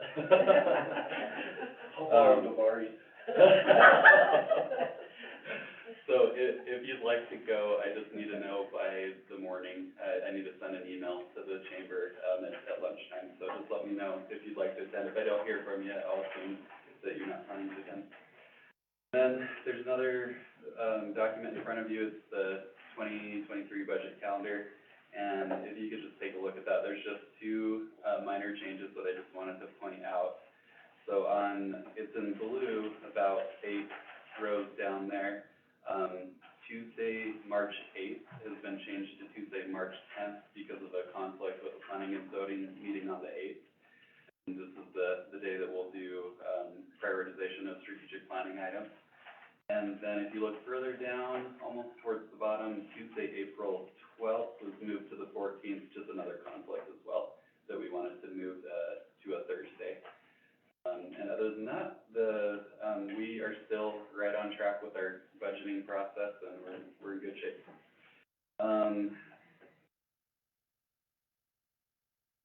Also, Kathy and I are gonna be in Laramie, Thursday and Friday of this week. We're gonna go to, the Rock Creek, trying to get us the money for impact assistance.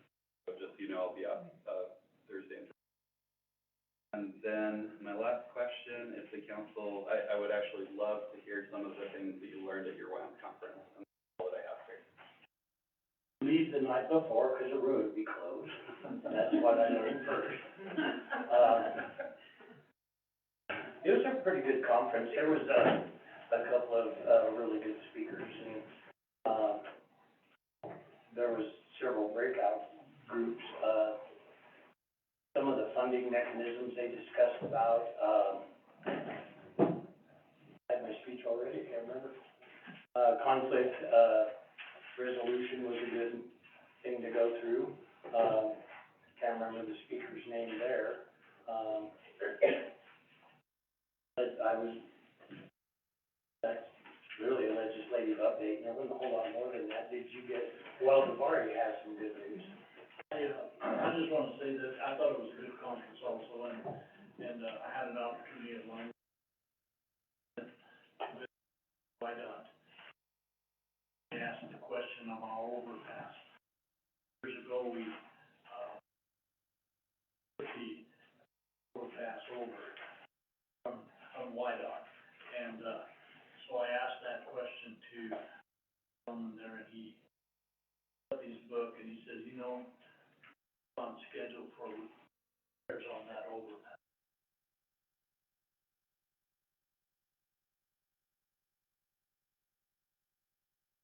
Help us for a while till,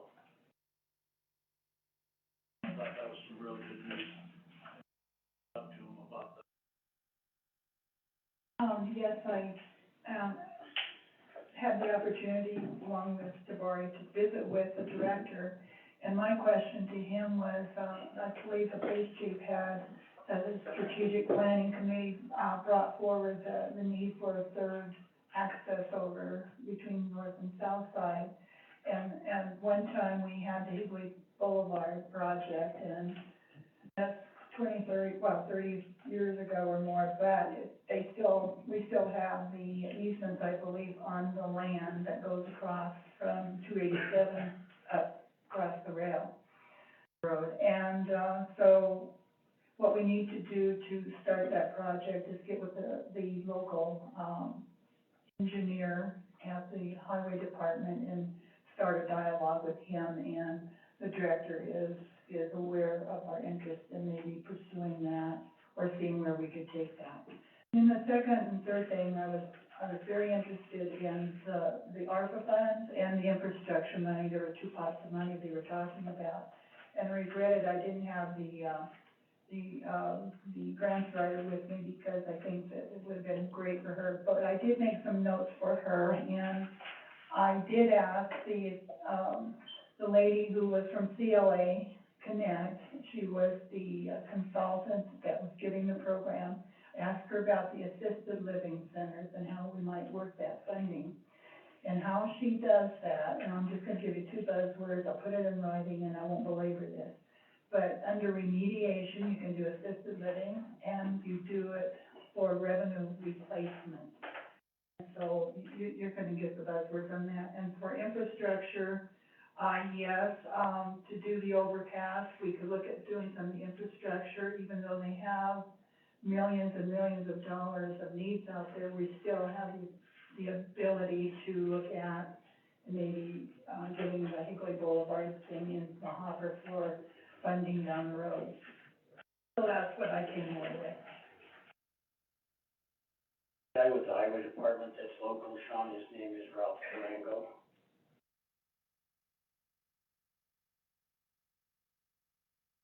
That was a pretty good, it was kind of goofy because a lot of people didn't make it. Roads and whatnot, and so it was different than the last time, I'll just put it that way. Sure.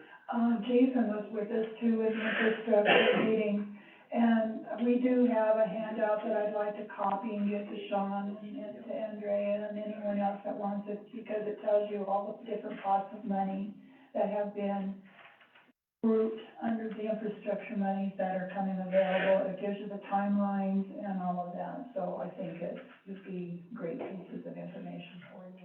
That does bring up one other thing, Jason, thank you for going and attending all those different things and, representing Rollins very well. Yes. Thank you, appreciate it. Anything else? Okay, so the next thing on the, is the interim city, attorney report.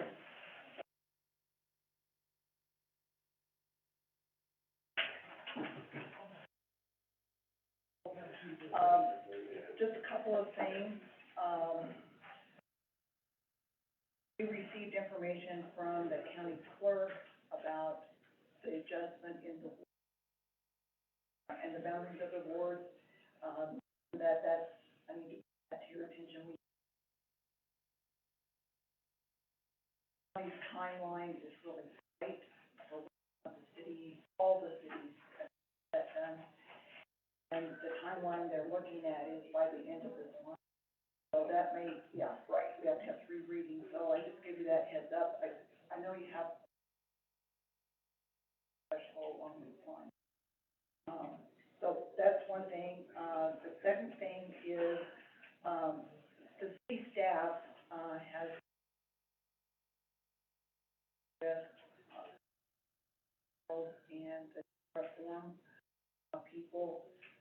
try to move that project along.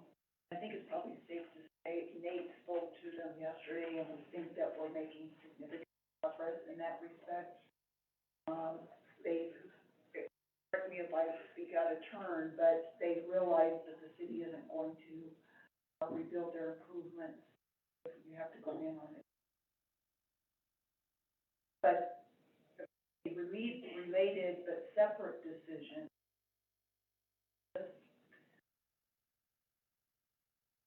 Staff got to looking at that water line and the question, at some point, not soon, there may be a request to have an engineer look at that line. It really is an integral part of the city.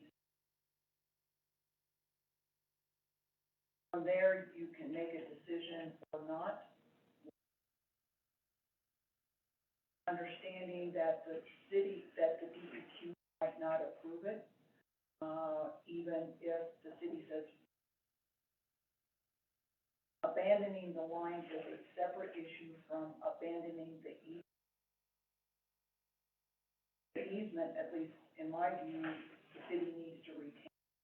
I don't know at what point that easement, plus the fact the city has a real intricate ordinance, 12.08, that in order to abandon an easement, there's a process that has to be followed, including that the adjoining property owner actually has to pay for that abandoned easement.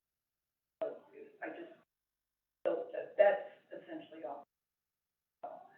But we are moving forward. We're hopeful that the process that would be used, the city would have, that as it currently exists, as you tabled it, and then there would be immediately a document followed that recorded that indicates that the city grants permission for, on that lot 2, for improvements to be placed, that the developer would place those improvements at their expense, and if the city has to go in and do an excavation, restoration would be done of those improvements with the expense of whoever has that property, not the city. All that would be spelled out specifically in the document. It would be recorded, and that would also be a covenant running afterwards. We're kind of getting around to where we wanted to be, that quickly, which is something that they're interested in doing. Our construction pretty. So I just wanted to update you on that. So we're gonna be asked to approve the plat with the water line and easement in place, with the agreement that it's a true easement. If we would have to dig it up or whatever, we wouldn't be on the hook for the asphalt and the landscaping. Well, they're in agreement, is that what I'm hearing? Nate, we had a big meeting yesterday, and then Nate followed up with that. It is still very much still in the works. That said, the suggestion to approve the plat, followed by a document approved by this council with Terraform's requested language and legal's added language, that is all, fully acceptable on, Terraform's side. We assume it'll also be fully acceptable with, Rod and R.C. Miles. So yes, that part is, that's all good. Does that answer your question? Yeah. So, if that's the case and that they're willing to approve it, what do we need to spend money on a firm to, engineer to look at that line and to abate that line possibly? Is it for future developments of their property too, because the way it runs across there? I mean, I'm the one that pushed on that line to look at, right, and to see it be abated. I don't know why we would need an engineer to look at that when we got workers within our city that know the water lines in and out like that. I mean, And that question I don't know, other than I hadn't realized that as well. So that might be why that's involved. is that only if they dig the line and remove the line, or If you, that's because of the asbestos on the line and the age of the line? So that would be their process to see if that. It could, where my understanding line is right in 50 or so. And so, Yeah. before whatever developments go on there in the future, it's advantageous now that the line say, hey, why don't we just get rid of it, or you know what I mean? So, because that could save us future. So it's something that we could. If they're willing to accept that as a real life easement, why would we go through the expense of removing it? actually wouldn't remove it.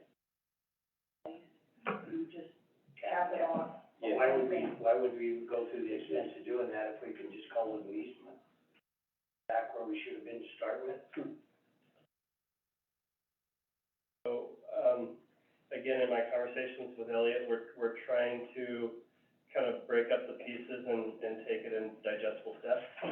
So, for the project to move along, one aspect is that the plat work, is approved and that process is complete. But the other aspect of Terraform being willing to, complete the purchase and proceed with the project is still the water line. So we're trying to separate the items so that we can make clear decisions. And the request still stands from Terraform that, the city, work with this line. So it's still a topic that we're digging into and doing research. That's my best answer right now to that question, but, So they're not okay with it? They're not okay, that's what I'm. they're not okay with the risk that the line, where it is right now, that they're not really okay with the risk that presents long-term as the owners of the land.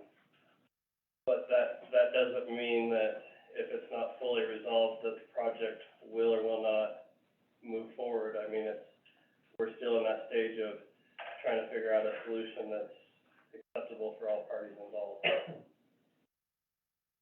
And now more than ever. I mean, if we can just call it an easement, like everybody thinks of an easement, that we own, we go in and we fix it, whatever we run, as delicate as possible, but it's their responsibility to put it down there. If we've achieved that, then I don't see why we would want to, or unless they insist, or, I just don't understand the abandonment of it if in fact we have a real live legal easement.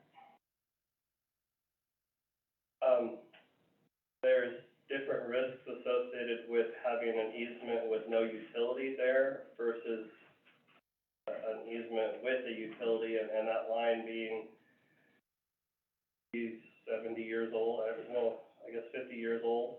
The risk associated with there being a problem with that line and the reality of the city then,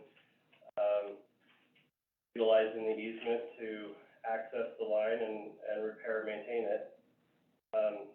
That's where the issue lies. So we can have an easement, they're okay with that as long as we don't exercise the easement or use it as an easement or. Well, if you think about, like, if the line isn't there, what's the risk of breaking into what's been developed in that easement area? It's practically none. Councilman Weinberg, sorry. You're fine. I totally understand what you're saying, okay?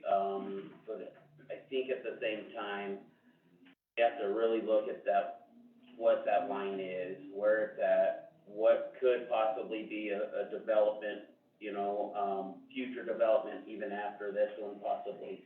And what we would have to endure again with some of this stuff, if that line is truly 50 years old and its lifespan is not much further than that, if it is even that far, we're gonna be having to do some repairs on it anyways. I think I honestly think the proper step is just to follow through, work with the DEQ and just get rid of it, right? So we can kind of wash our hands of that line and not have to worry about putting other people in danger later on if that line breaks, right? Because if that line breaks, there's a possibility that we're gonna not only have to spend repairing that little section of that line, but possibly the whole line with the materials that it's made of. And when you're talking about working with the DEQ and you're talking about asbestos and everything else, you can abate that line in ground, abandon it in ground.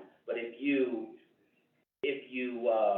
have to remove that line, then you're talking about major money to get rid of the asbestos properly and the hazards, So I truly think the risk reward would be better to served as just to cap that line off and get rid of it.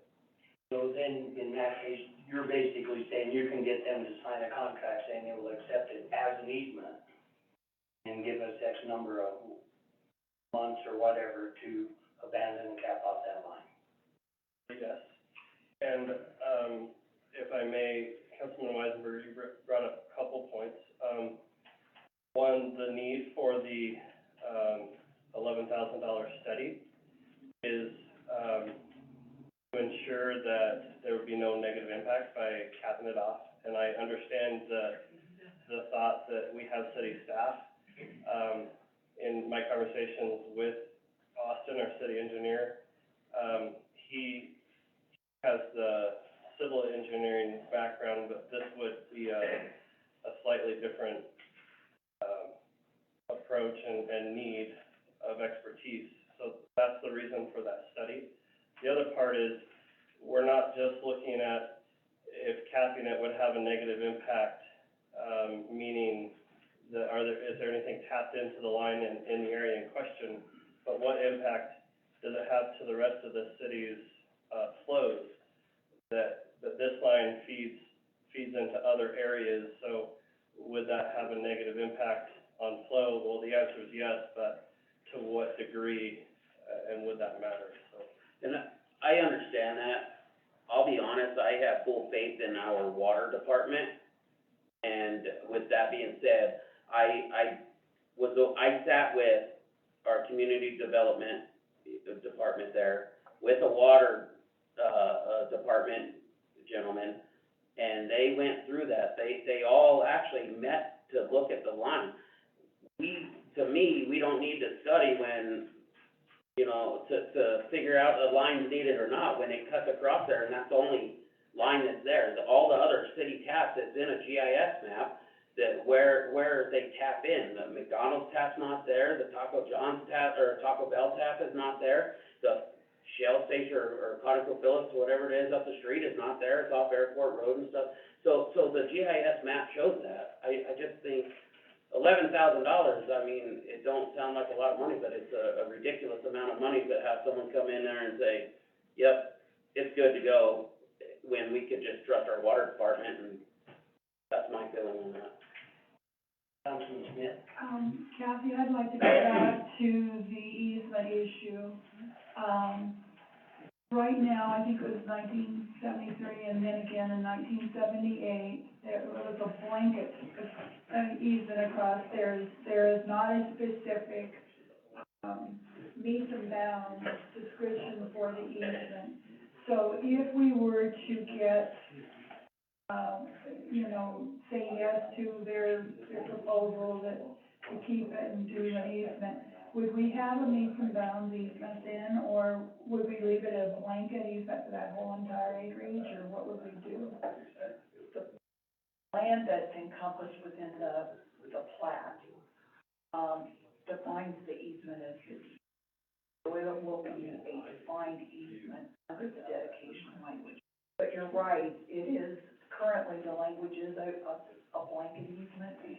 And after you raised some questions, I went back and looked at the land records, and there's a 2012 Alta easement done for the owners of this property on the adjacent tract. Shows that this water line on the adjacent parcel. And then it also makes a notation of these blanket easements for the water and sewer. And I actually went and looked at the Malcolm. Interesting language, but it makes clear that he knew that the city of Rollins had a water line easement. So I was glad that you mentioned that, so I can go look, because that answers some questions. And I'll make sure the city has one other T that needs to be crossed in this whole forward. If the city were to abandon the water line, one thing I would highly recommend is that we have Miles, or it's actually the Rollins Plaza people, indicate their agreement in writing that they don't have a problem with that water line being abandoned. Because while Terraform doesn't like it for Lot 2, if you're a developer of land, having a 12-inch water line that's already there, going through your, traversing your property, will be a benefit. If you develop down the road and you have to shell out money. So people sometimes, I mean, I'm not accusing, but Miles family of it. And selectively remember what they want to remember. I don't want them to come back and say, why does the city do this? It deprives me of a valuable commodity, ability to tap into this water. So that's the other T that needs to be crossed from the city. Down, there, look back. Don? We have some additional. So, we did some work on that water line. We shut it down to check the flow, make sure that the fire suppression system, the hydrants, that area still would have enough flow to just happen. We tested those hydrants that were on Plaza, had over 1,200 gallons a minute flow with that line shut off. If we were to abandon it, there's a water line that goes down Airport Road and connects back into all of that stuff. The water lines, they connect in grids. And taking that, abandoning that, we still have water that comes around and Plaza, or Plaza Street, and has enough flow to keep all that going. That's what, I 100% agree with what you said, and this is not to take away from anybody who wants to do a study or anything like that, but we have that ability right now to say, hey, this is what it is, this is how the grid forms, right? And this is exactly what our GPM from those hydrants are in that area with that one shut down. Okay, so, I mean, I have all the confidence in the world in not just the fire department, but the water department, we could give that information without having to bring somebody in to do that. Okay? I mean, even if we did give you that information, and say, well, no, maybe we need to go a little bit further with it, that's fine, but allow us to at least give you something to work with to start off with, okay? Because like I said, once again, all those down there, they were hitting at about 1,200 GPMs, which is an excellent flow of a hydrant. So, yeah. My question is, if we were just to, cap it off and leave it, do we still have to do anything with the DEQ on? That I don't know, and Austin was one of it. Find that out, because if you're out. I think that's kind of the more pressing issue of the fact is, and of course, that's not my call, but I would say that would be prior to, but as far as, you know, if you're looking at whether or not we can have, you know, adequate fire coverage and that stuff by shutting that line down, yes, 100%. Okay? So, I just had a question for Kathy. You said a 50-foot easement, is what that is? What it's defined Okay, I just, on the plat. I'll have to go back in my notes, because I thought for some reason in planning and zoning, it showed like a 40-foot easement or something.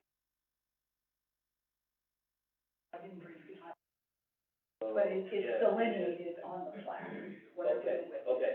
I couldn't remember, I thought that's what it showed on that plat, was a 40 foot, so I mean, if there's something 50 foot and they're hit to 40, I just wanna make sure we're correct with, you know, and that's Well, what. whatever the original plat has, or all those records will be what it is.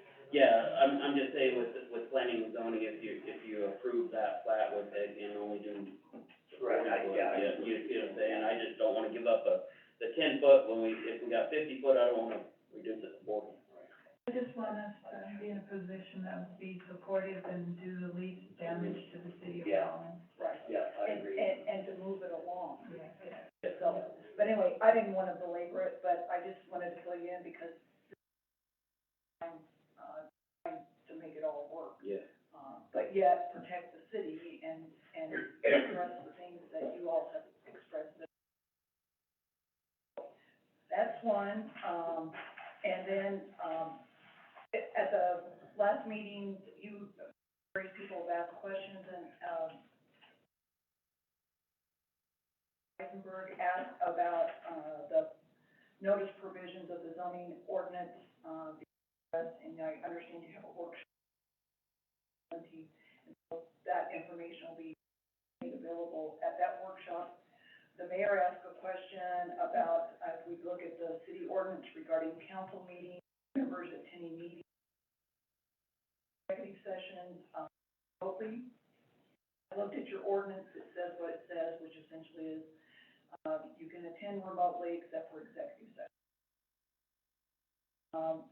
March 20th, there was a resolution that, March 20th, 2020, a resolution that was during the lockdown, and that was, everything was remote. April 20th, 2020, there was a resolution that provided that council people could attend remotely, your executive sessions remotely.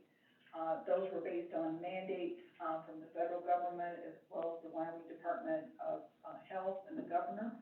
All those currently have, all those mandates and orders have now expired. They're currently CDC recommendations, which I'm sure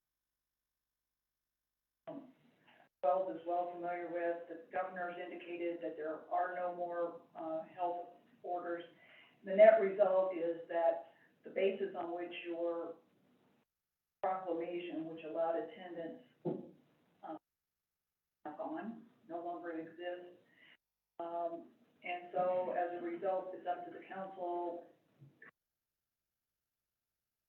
to feel that portion of the resolution, just declare that technically it's really back to what your ordinance is, that you don't, and, I mean, you probably, but not,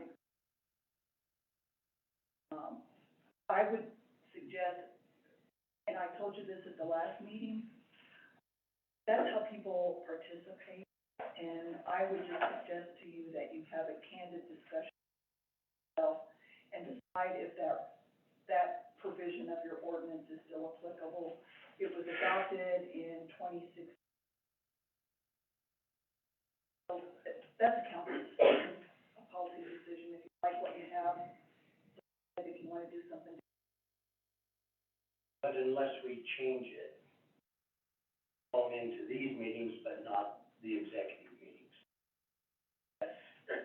The only thing that I would say is, you know, the CDC guidelines, there are recommendations, they're not mandates, not state of Wyoming health orders, but they are recommendations relative to isolation, quarantine, and they want to comply with or follow those.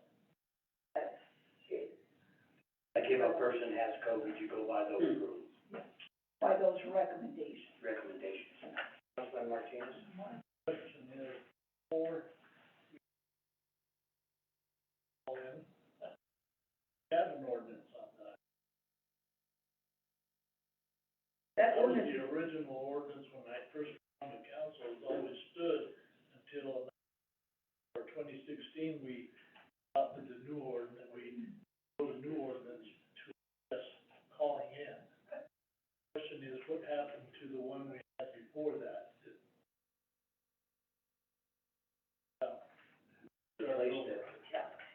current remote access meetings is 20.04.020. That's your current ordinance, attending remote. And that got modified by those proclamations that you passed back in 20. So again, it's a policy decision moving forward, but, final thing, and this, I think is a good thing, you're gonna have 2 trainings for your advisory board.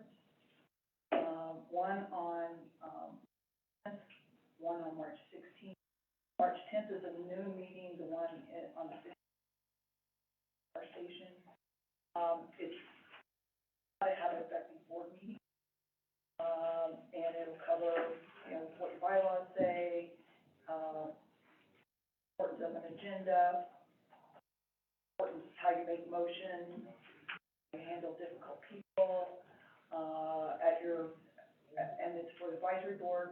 I'm doing it pro bono, the boards have pro bono requirements, and so I'm for those boards,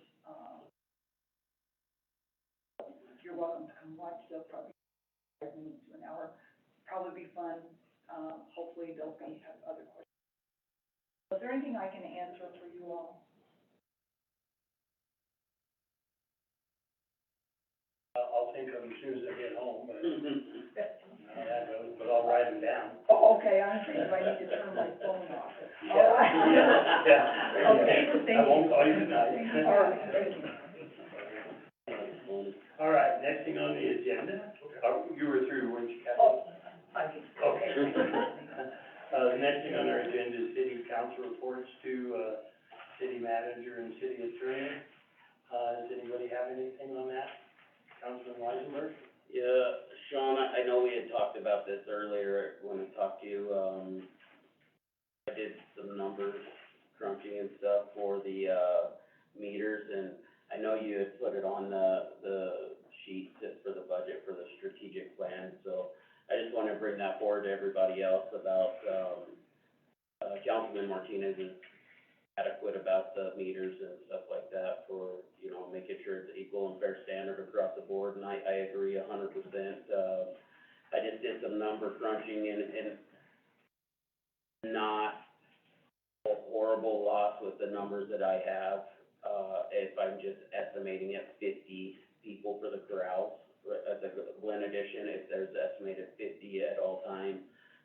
It's not a super horrible number, but it does present a number that, we should really look at for an equal and fair standard, right? And make sure that they follow all of our stuff at the same time. Same with the trailer courts that are on one master meter or got individual meters without a master meter. How do we know, what's leaking or that the city's actually eating the cost on there too? So I fully support some, infrastructure with that, with the water meters, so just wanna let you know that. And then, also I wanna say thanks, I appreciate you all coming up. And, like I said, I have all the faith in the world in our water department for those reasons, you know. The fire department, if they ran those tests, I would, actually ask council to let them run the test and bring some numbers back for that, so we don't have to pay over $11,000 for an engineer to tell us what they already know. And we can get this, economic development kicked off with the Starbucks in Rollins, I mean, and we can look at the abandonment of that line or whatever it takes. I mean, I'm all for growth. We will have to check with the DEQ, cause we just Yeah. can't turn a blind eye to those things. No, Go do it. 100%, right, and that's what I had said, right, we need to make sure we can do that and know what we have to follow, the rules and regulations, cause that's the last thing I wanna do is abandon the line that we can't, with asbestos on it and stuff like that, so, I think that was about all I had, thanks. Something that I wanna bring up too is that in regard to this water, have properties that have a break inside the property, have a way to be able to, very important,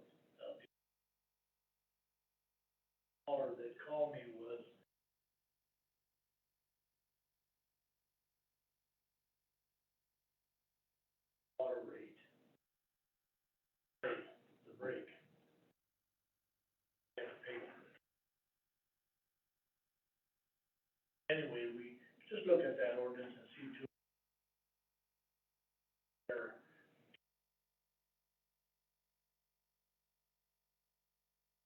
I think, I know we talked about, a water, committee for the water study and stuff like that, and I think this is a undertaking. If we can't install meters, I think we need to look at a rate change for certain, areas that are on a master meter of such that only get charged, $29 a month, right?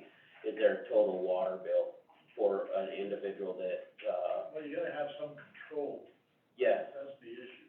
Well, they're, One at a time here, guys. so they only get charged $29 a month, $14 a month of that is for water, right? That's not even in, Who are they? the owners of individuals that have a corral with water. Okay. So they have $14 a month, right? Then they got the, $12 landfill fee and a $3, recycle fee that they pay, $29 a month. That's not even close to what an individual pays for their home, which you are, as an individual, are not gonna be using the amount of water that goes through that area. I got numbers here, in a 12-month period, there is, 6,675,000 gallons of water that was reported, which comes out to, if it's a rate of an individual paying, it's $20,025, right, is what that comes out to. But with, estimated 50 individuals, it's $17,400 is actually what they actually paid. So I think we just need to look at that, maybe increasing the rate that they use and, or meters to make it I fair. think we're getting ahead of ourselves here, but I just wanna, for example, he has property, a way to check how much they're running down the creek, they're just toss it over. Or than a person there, but fairness to all the people that be,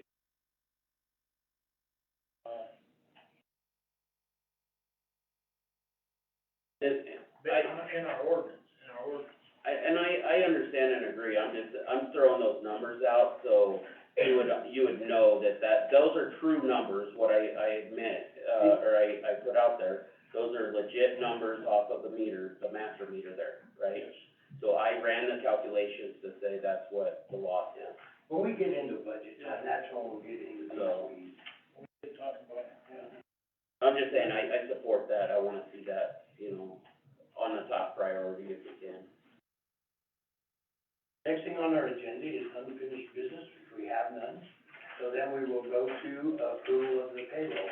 Vice Mayor Wells. I move to approve the January 30th, 2022 through February 12th, 2022 payroll register for $234,271.40.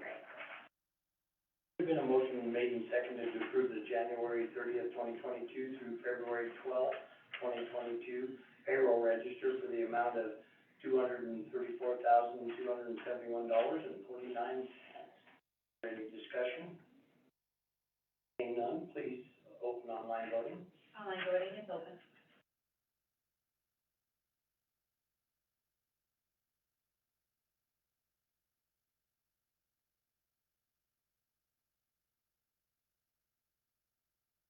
Online voting has closed, the motion passes with 5 yeas.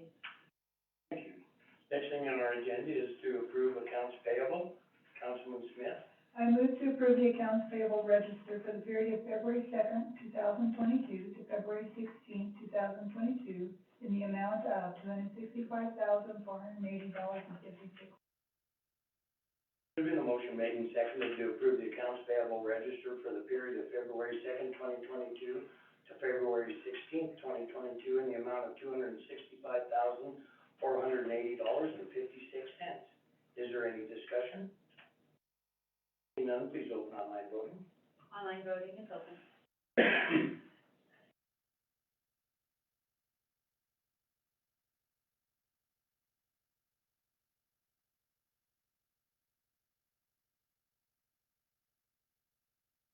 voting has closed, the motion passes with 5 yeas. Thank you. Next thing on our agenda is to approve a letter of support for the town of St. Clair, Dubarry. I'll make a motion that we letter of support here, St. Clair Historic.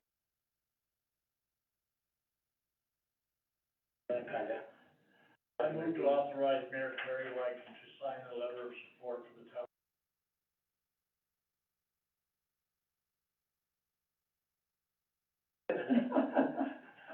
There's been a motion made and seconded to authorize, myself to sign the letter of support for the town of St. Clair Historical St. Clair Theater. Is there any discussion? Is Jason? Yep. Want to get up and tell us what you're doing here, tell us who you are and what you're doing? Yeah, council mayor, thank you for our time. We started this project, 2018 to restore the historic theater. It was constructed in 24 and 25 and hadn't been used since, early 70s. So, the town had budgeted a certain amount of project. We went through the design process, that took a year. Went out to bid in 2020 and got a company out of Cheyenne to do the restoration. And we found out that the paint that the town had used to cover up the lightness of it was lead, and they told us it wasn't. So the process of sandblasting it so we can restore the outside is no longer available. So the tedious process of actually stripping it off with chemicals to contain lead, because it's a hazardous material. Kind of a gut punch to us and the project budget, when we went to restore this project. So, as the building sits now, it is currently done and the interior is, complete, and they have hired an events manager to run it and rent it out and manage it. So we're looking to go after $300,000, with Wyoming Business Council, to help us, restore the exterior. And all of the work done was to, restore, maintain the integrity of the SHPO registration that building is under, as the whole downtown is, and to get it up and running with a multifunctional use. Beautiful on the inside, but it cover doesn't look as good. So, we're hoping to finish this project off. It's been a long project, and so, you know, a lot of goals, a lot of hard work, and that's what this grant application's for. Any questions, numbers or anything like that? It's a cool project. Yeah, I've been there a long time before you guys got there, and it was, you'd see what it was before, it was really pretty cool. And then we'll, use it as multifunction, and then it's open as a museum piece for the historic and, the restoration process. Any questions? Discussion? Please open online voting. Thank you. Thank you. Voting is open.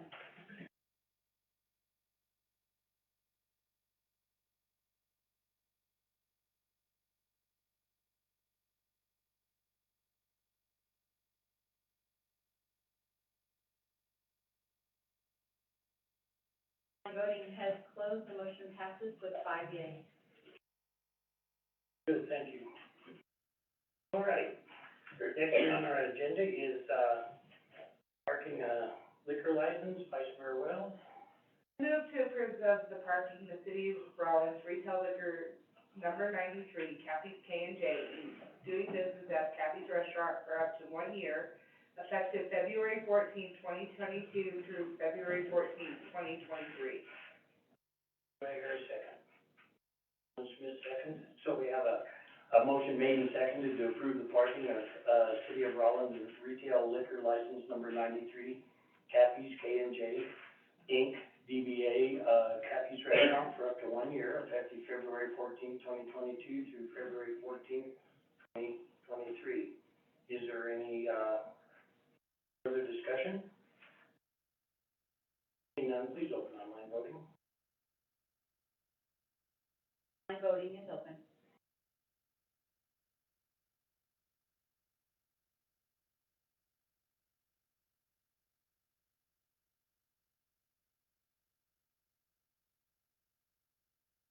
Voting has closed, the motion passes with. Thank you. The next thing on our agenda is to approve an annual renewal of a liquor license. Vice Mayor Wells? I move to approve 2022 City of Rollins liquor license, Ira Hospitality Wyoming LLC, doing business as Rustic Mountain Resort, liquor license number 136, the period of April 1st, 2022 through March 31st, 2023. The motion made and seconded to approve the 2022 City of Rollins, liquor license, Naira Hospitality, WY LLC, DBA, Rustic Mountain Resort liquor license number 136 for a period of April 1st, 2022 through March 31st of 2022. Is there any discussion? Is there? Where's this located? This is the, Days Inn? Days Inn. Be nice. Councilman Smith? Yes, I'd like to ask, of course, there's no adverse reason or any other reason not to vote yes, correct? Everything is compliant. Any further discussion? Please open online voting.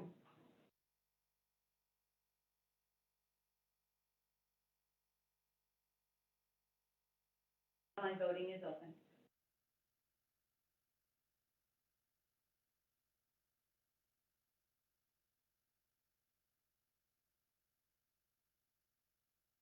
That's what you were saying. Late now, because we're already voting, but you can I'm say not it. voting, I'm hanging in there. Okay. Can you clarify? I guess my thinking is was there a problem with it? No. No. Okay. No, That's he all just I- turned his Thank you. application in late, so he didn't meet the deadline for me to, so I had to send it to Okay, the liquor division. that's fine, I just want to know if there was a problem with it. Thank you.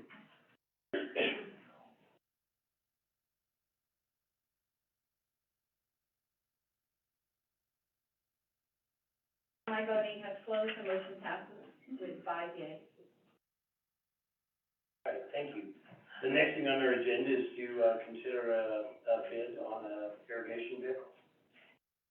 I entertain a motion, Vice Mayor Wells. Move to award the bid for irrigation vehicle for Parks and Recreation Department to Grainer Ford of Casper in the amount of $53,031.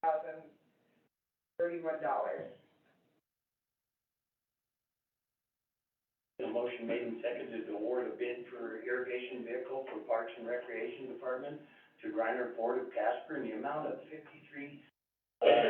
Is there any discussion? Honorable Mayor, City Council, just a few things.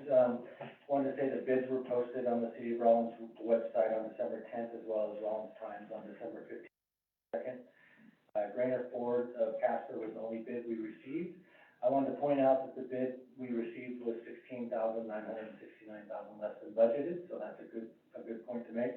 And then the recommendation is to award the bid in the amount of $53,031 to Grainer Ford of Casper. I'd be happy to answer. And this vehicle met every, minimum requirement? Yes, it did. Okay. Any further discussion? Please open online voting. Online voting is open.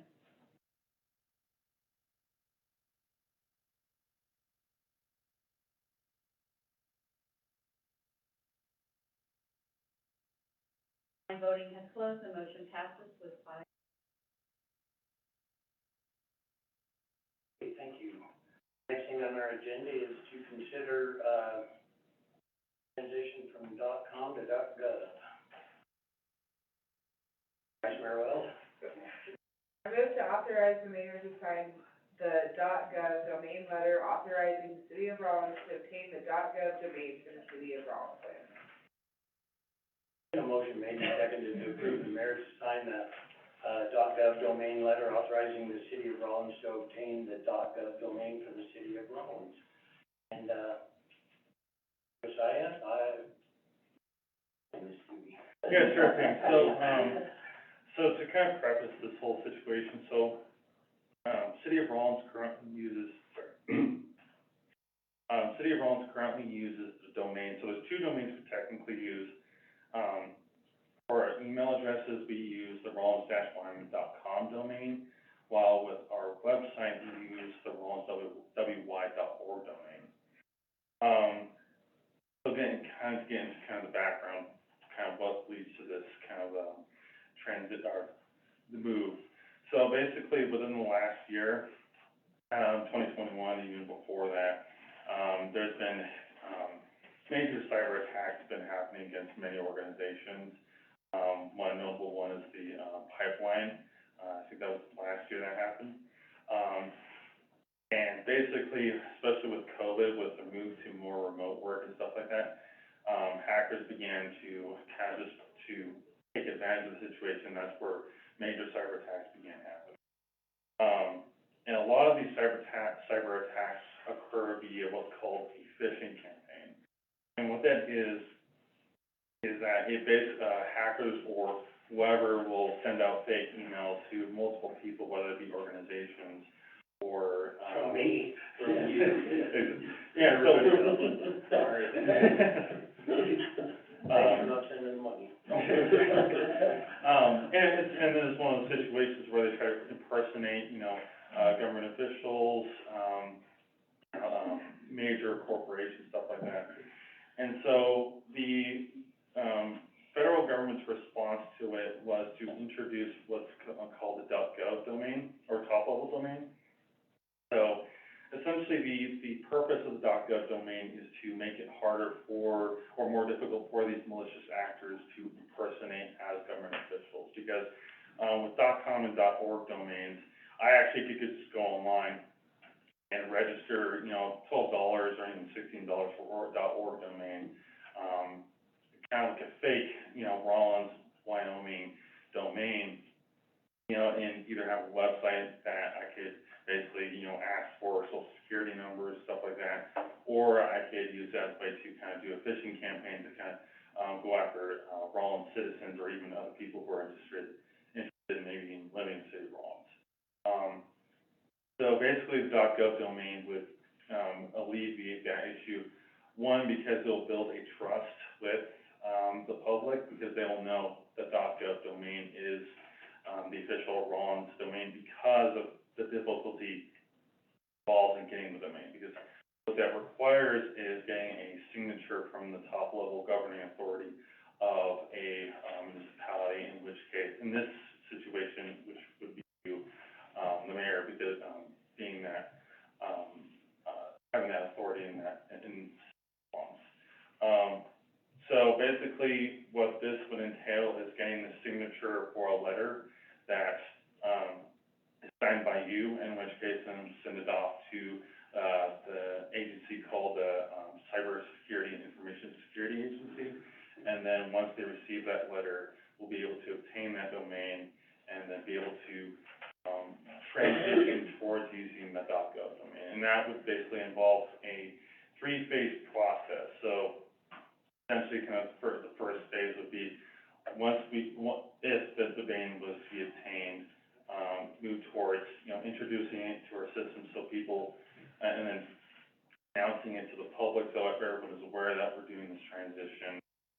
Phase 2, that's where we start kind of encouraging citizens or even vendors, stuff like that, to use the domain. And then phase 3 would be basically doing kind of a full transition. People will still be able to send emails to the previous domains, but basically giving a notification saying, hey, we've moved to this domain. So with the major requirements involved in getting the .gov domain, my recommendation is we move forward with it because it will improve trust with the public. It gives people a sense of trust, especially with our website, knowing that it is actually the official Rollins website, and because they know it is the city of Rollins domain. That would be my recommendation. Which phase is it where my email is still working? Oh, sure, so, as far as. I don't know. So, are you referring to the phase in which we do the complete transition? Or, so the complete transition would be happening in phase 3, in which case what will happen is when people send emails to the old domain, it will notify that sender that, hey, we've moved to this new domain, please send this email to this particular domain, so that because in that situation, they'll be encouraged, if not forced, to send it to the right domain, just because of the issues of people sending it to the wrong, and being able to encourage people to go in that direction will prevent, hackers or malicious actors from advantage offenders. So it sounds like a pretty smooth switch over.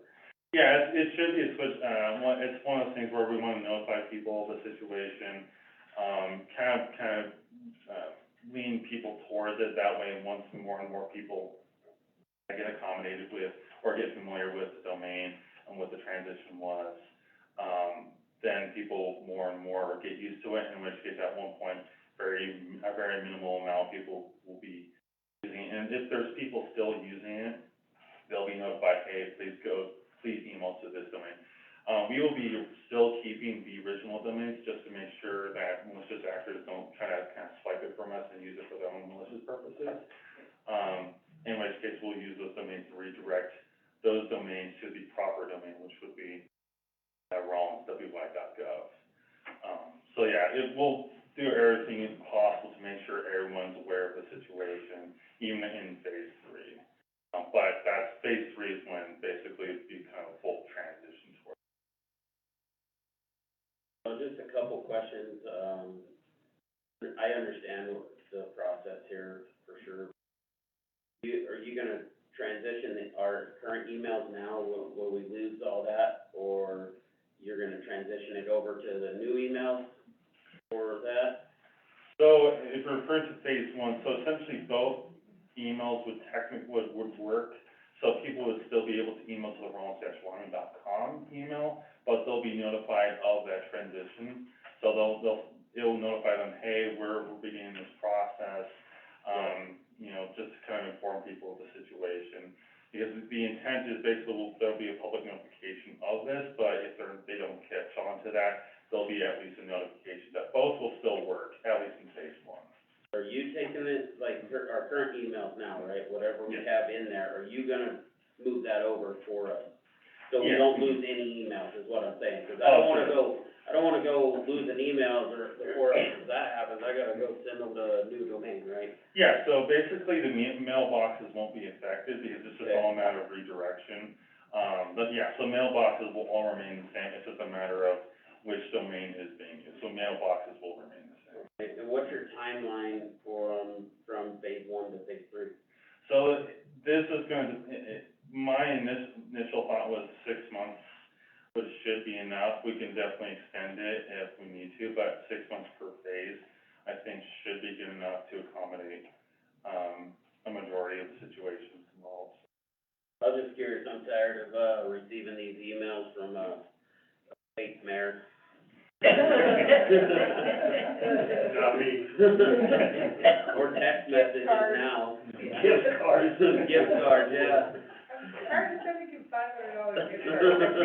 And I'm tired of not getting them. I'm just having a lot of fun in Boston. All right. I think we got it. Thank you, sir. So. Yes. Sorry, can I just make a quick comment? I just wanted to thank Josiah for what he's doing. Really tell that he knows his stuff. And not only in this, but like he's looking at improving our infrastructure and our software. Really is doing a good job. I just want to. Well, I gotta tell you, I couldn't get emails on my phone or computer. And spend a few minutes with him. He's amazing. And I know it's another hat size, but you are. The syndicator? Yeah. That one drove me nuts. Anyway, you made it in short order, so thank you very much. And thank you, Sean, for having him. All right, so we're ready to vote, right? We go from online voting, I forgot where we were at. Online voting is open.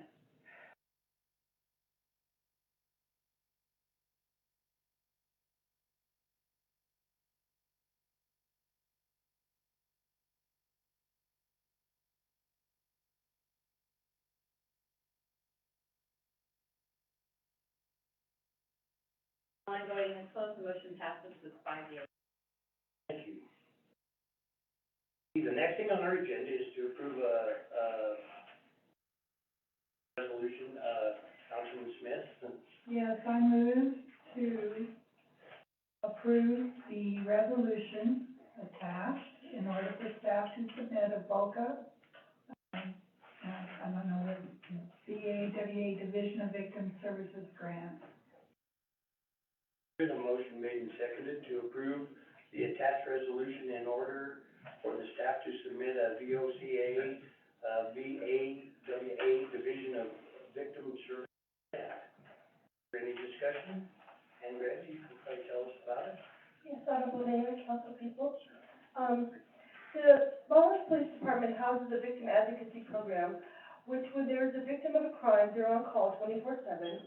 They provide advocacy, education about the criminal justice system, ensure the rights to the victim's rights access through the state of Wyoming are met, provide court accompaniment, help apply for restitution, and provide emotional support and things like just changing law, getting a restraining order, things like that.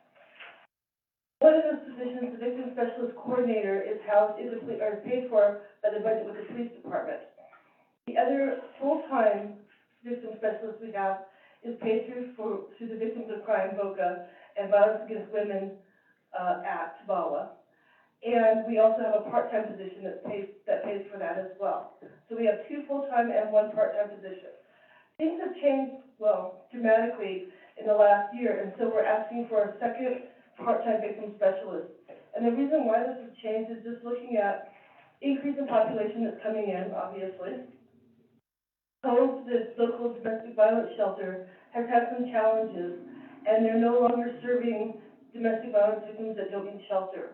So all of those domestic violence victims, the sexual assault victims, stalking victims, all are coming to the victims advocate at the police department now. If they need shelter, Cove will provide that, but the bulk and the majority of the services to those victims are being provided through the Victims Advocacy Program now. And the third thing is, even though our crime rate numbers are down, the severity of the crimes are much more serious, sorry. And, we're looking at, instead of time spent with a lesser misdemeanor, we're looking at time spent with child sexual assault, domestic violence, sexual assault, and the time spent and the intensity of the hours required by these crimes is causing a demand for much more victim services. In addition to that, they have to do outreach and education in the community to educate people about this. They go into the schools and talk about different things such as good touch, bad touch, secret touch, dating violence, bullying, harassment. They also serve on many different multidisciplinary teams to put the message out there that they're available and what we can do for victims of crime, and organize certain events like National Night Out, so there's a community awareness as well. So what this grant would pay for then, if it's awarded, is 1 full-time victim specialist and 2 part-time victim specialists that are all on call 24/7. Do you have any questions for me? Correct me if I'm wrong, but in the past, they've had 1 full-time and 2 part-time. So we go back to that. 1 full-time, 1 part-time. We're asking, we have 1 full-time that's paid for by the police department's budget. We're asking for a full-time victim specialist and 2 part-time victim specialists, so 3 positions.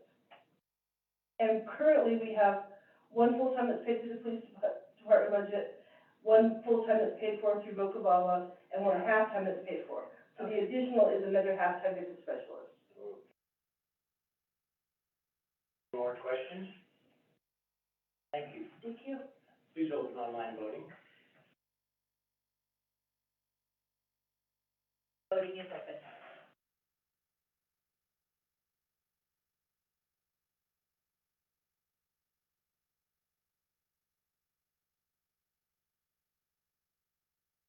Online voting has closed. The motion passes with 5 yeas. Wanted to make one more comment too. I just want to give props to Andrea. She's doing a really good job for the city. You can tell she knows her stuff, and I agree. she's putting in a lot of work, and here in the near future, we're gonna start to see that. So she's doing awesome. Yeah. Thank you. Recognize that also, and thank you. All right. agenda is an executive session. Vice Mayor Reynolds, go for it. I move to go into executive session at 8:55 PM for Wyoming statute 164405 to consider or receive any information classified as confidential by law, and to consider the appointment, employment, right to practice, or dismissal of a public officer, professional person or employee, or to hear complaints or charges brought against an employee, professional person or officer, unless the employee, professional person or officer requests a public hearing.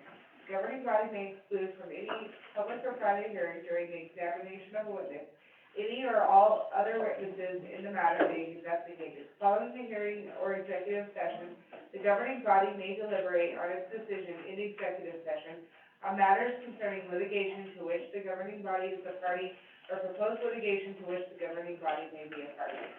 Second. Been a motion made and seconded to go into executive session for the aforementioned reasons. Any discussion? Open online voting. Online voting is open.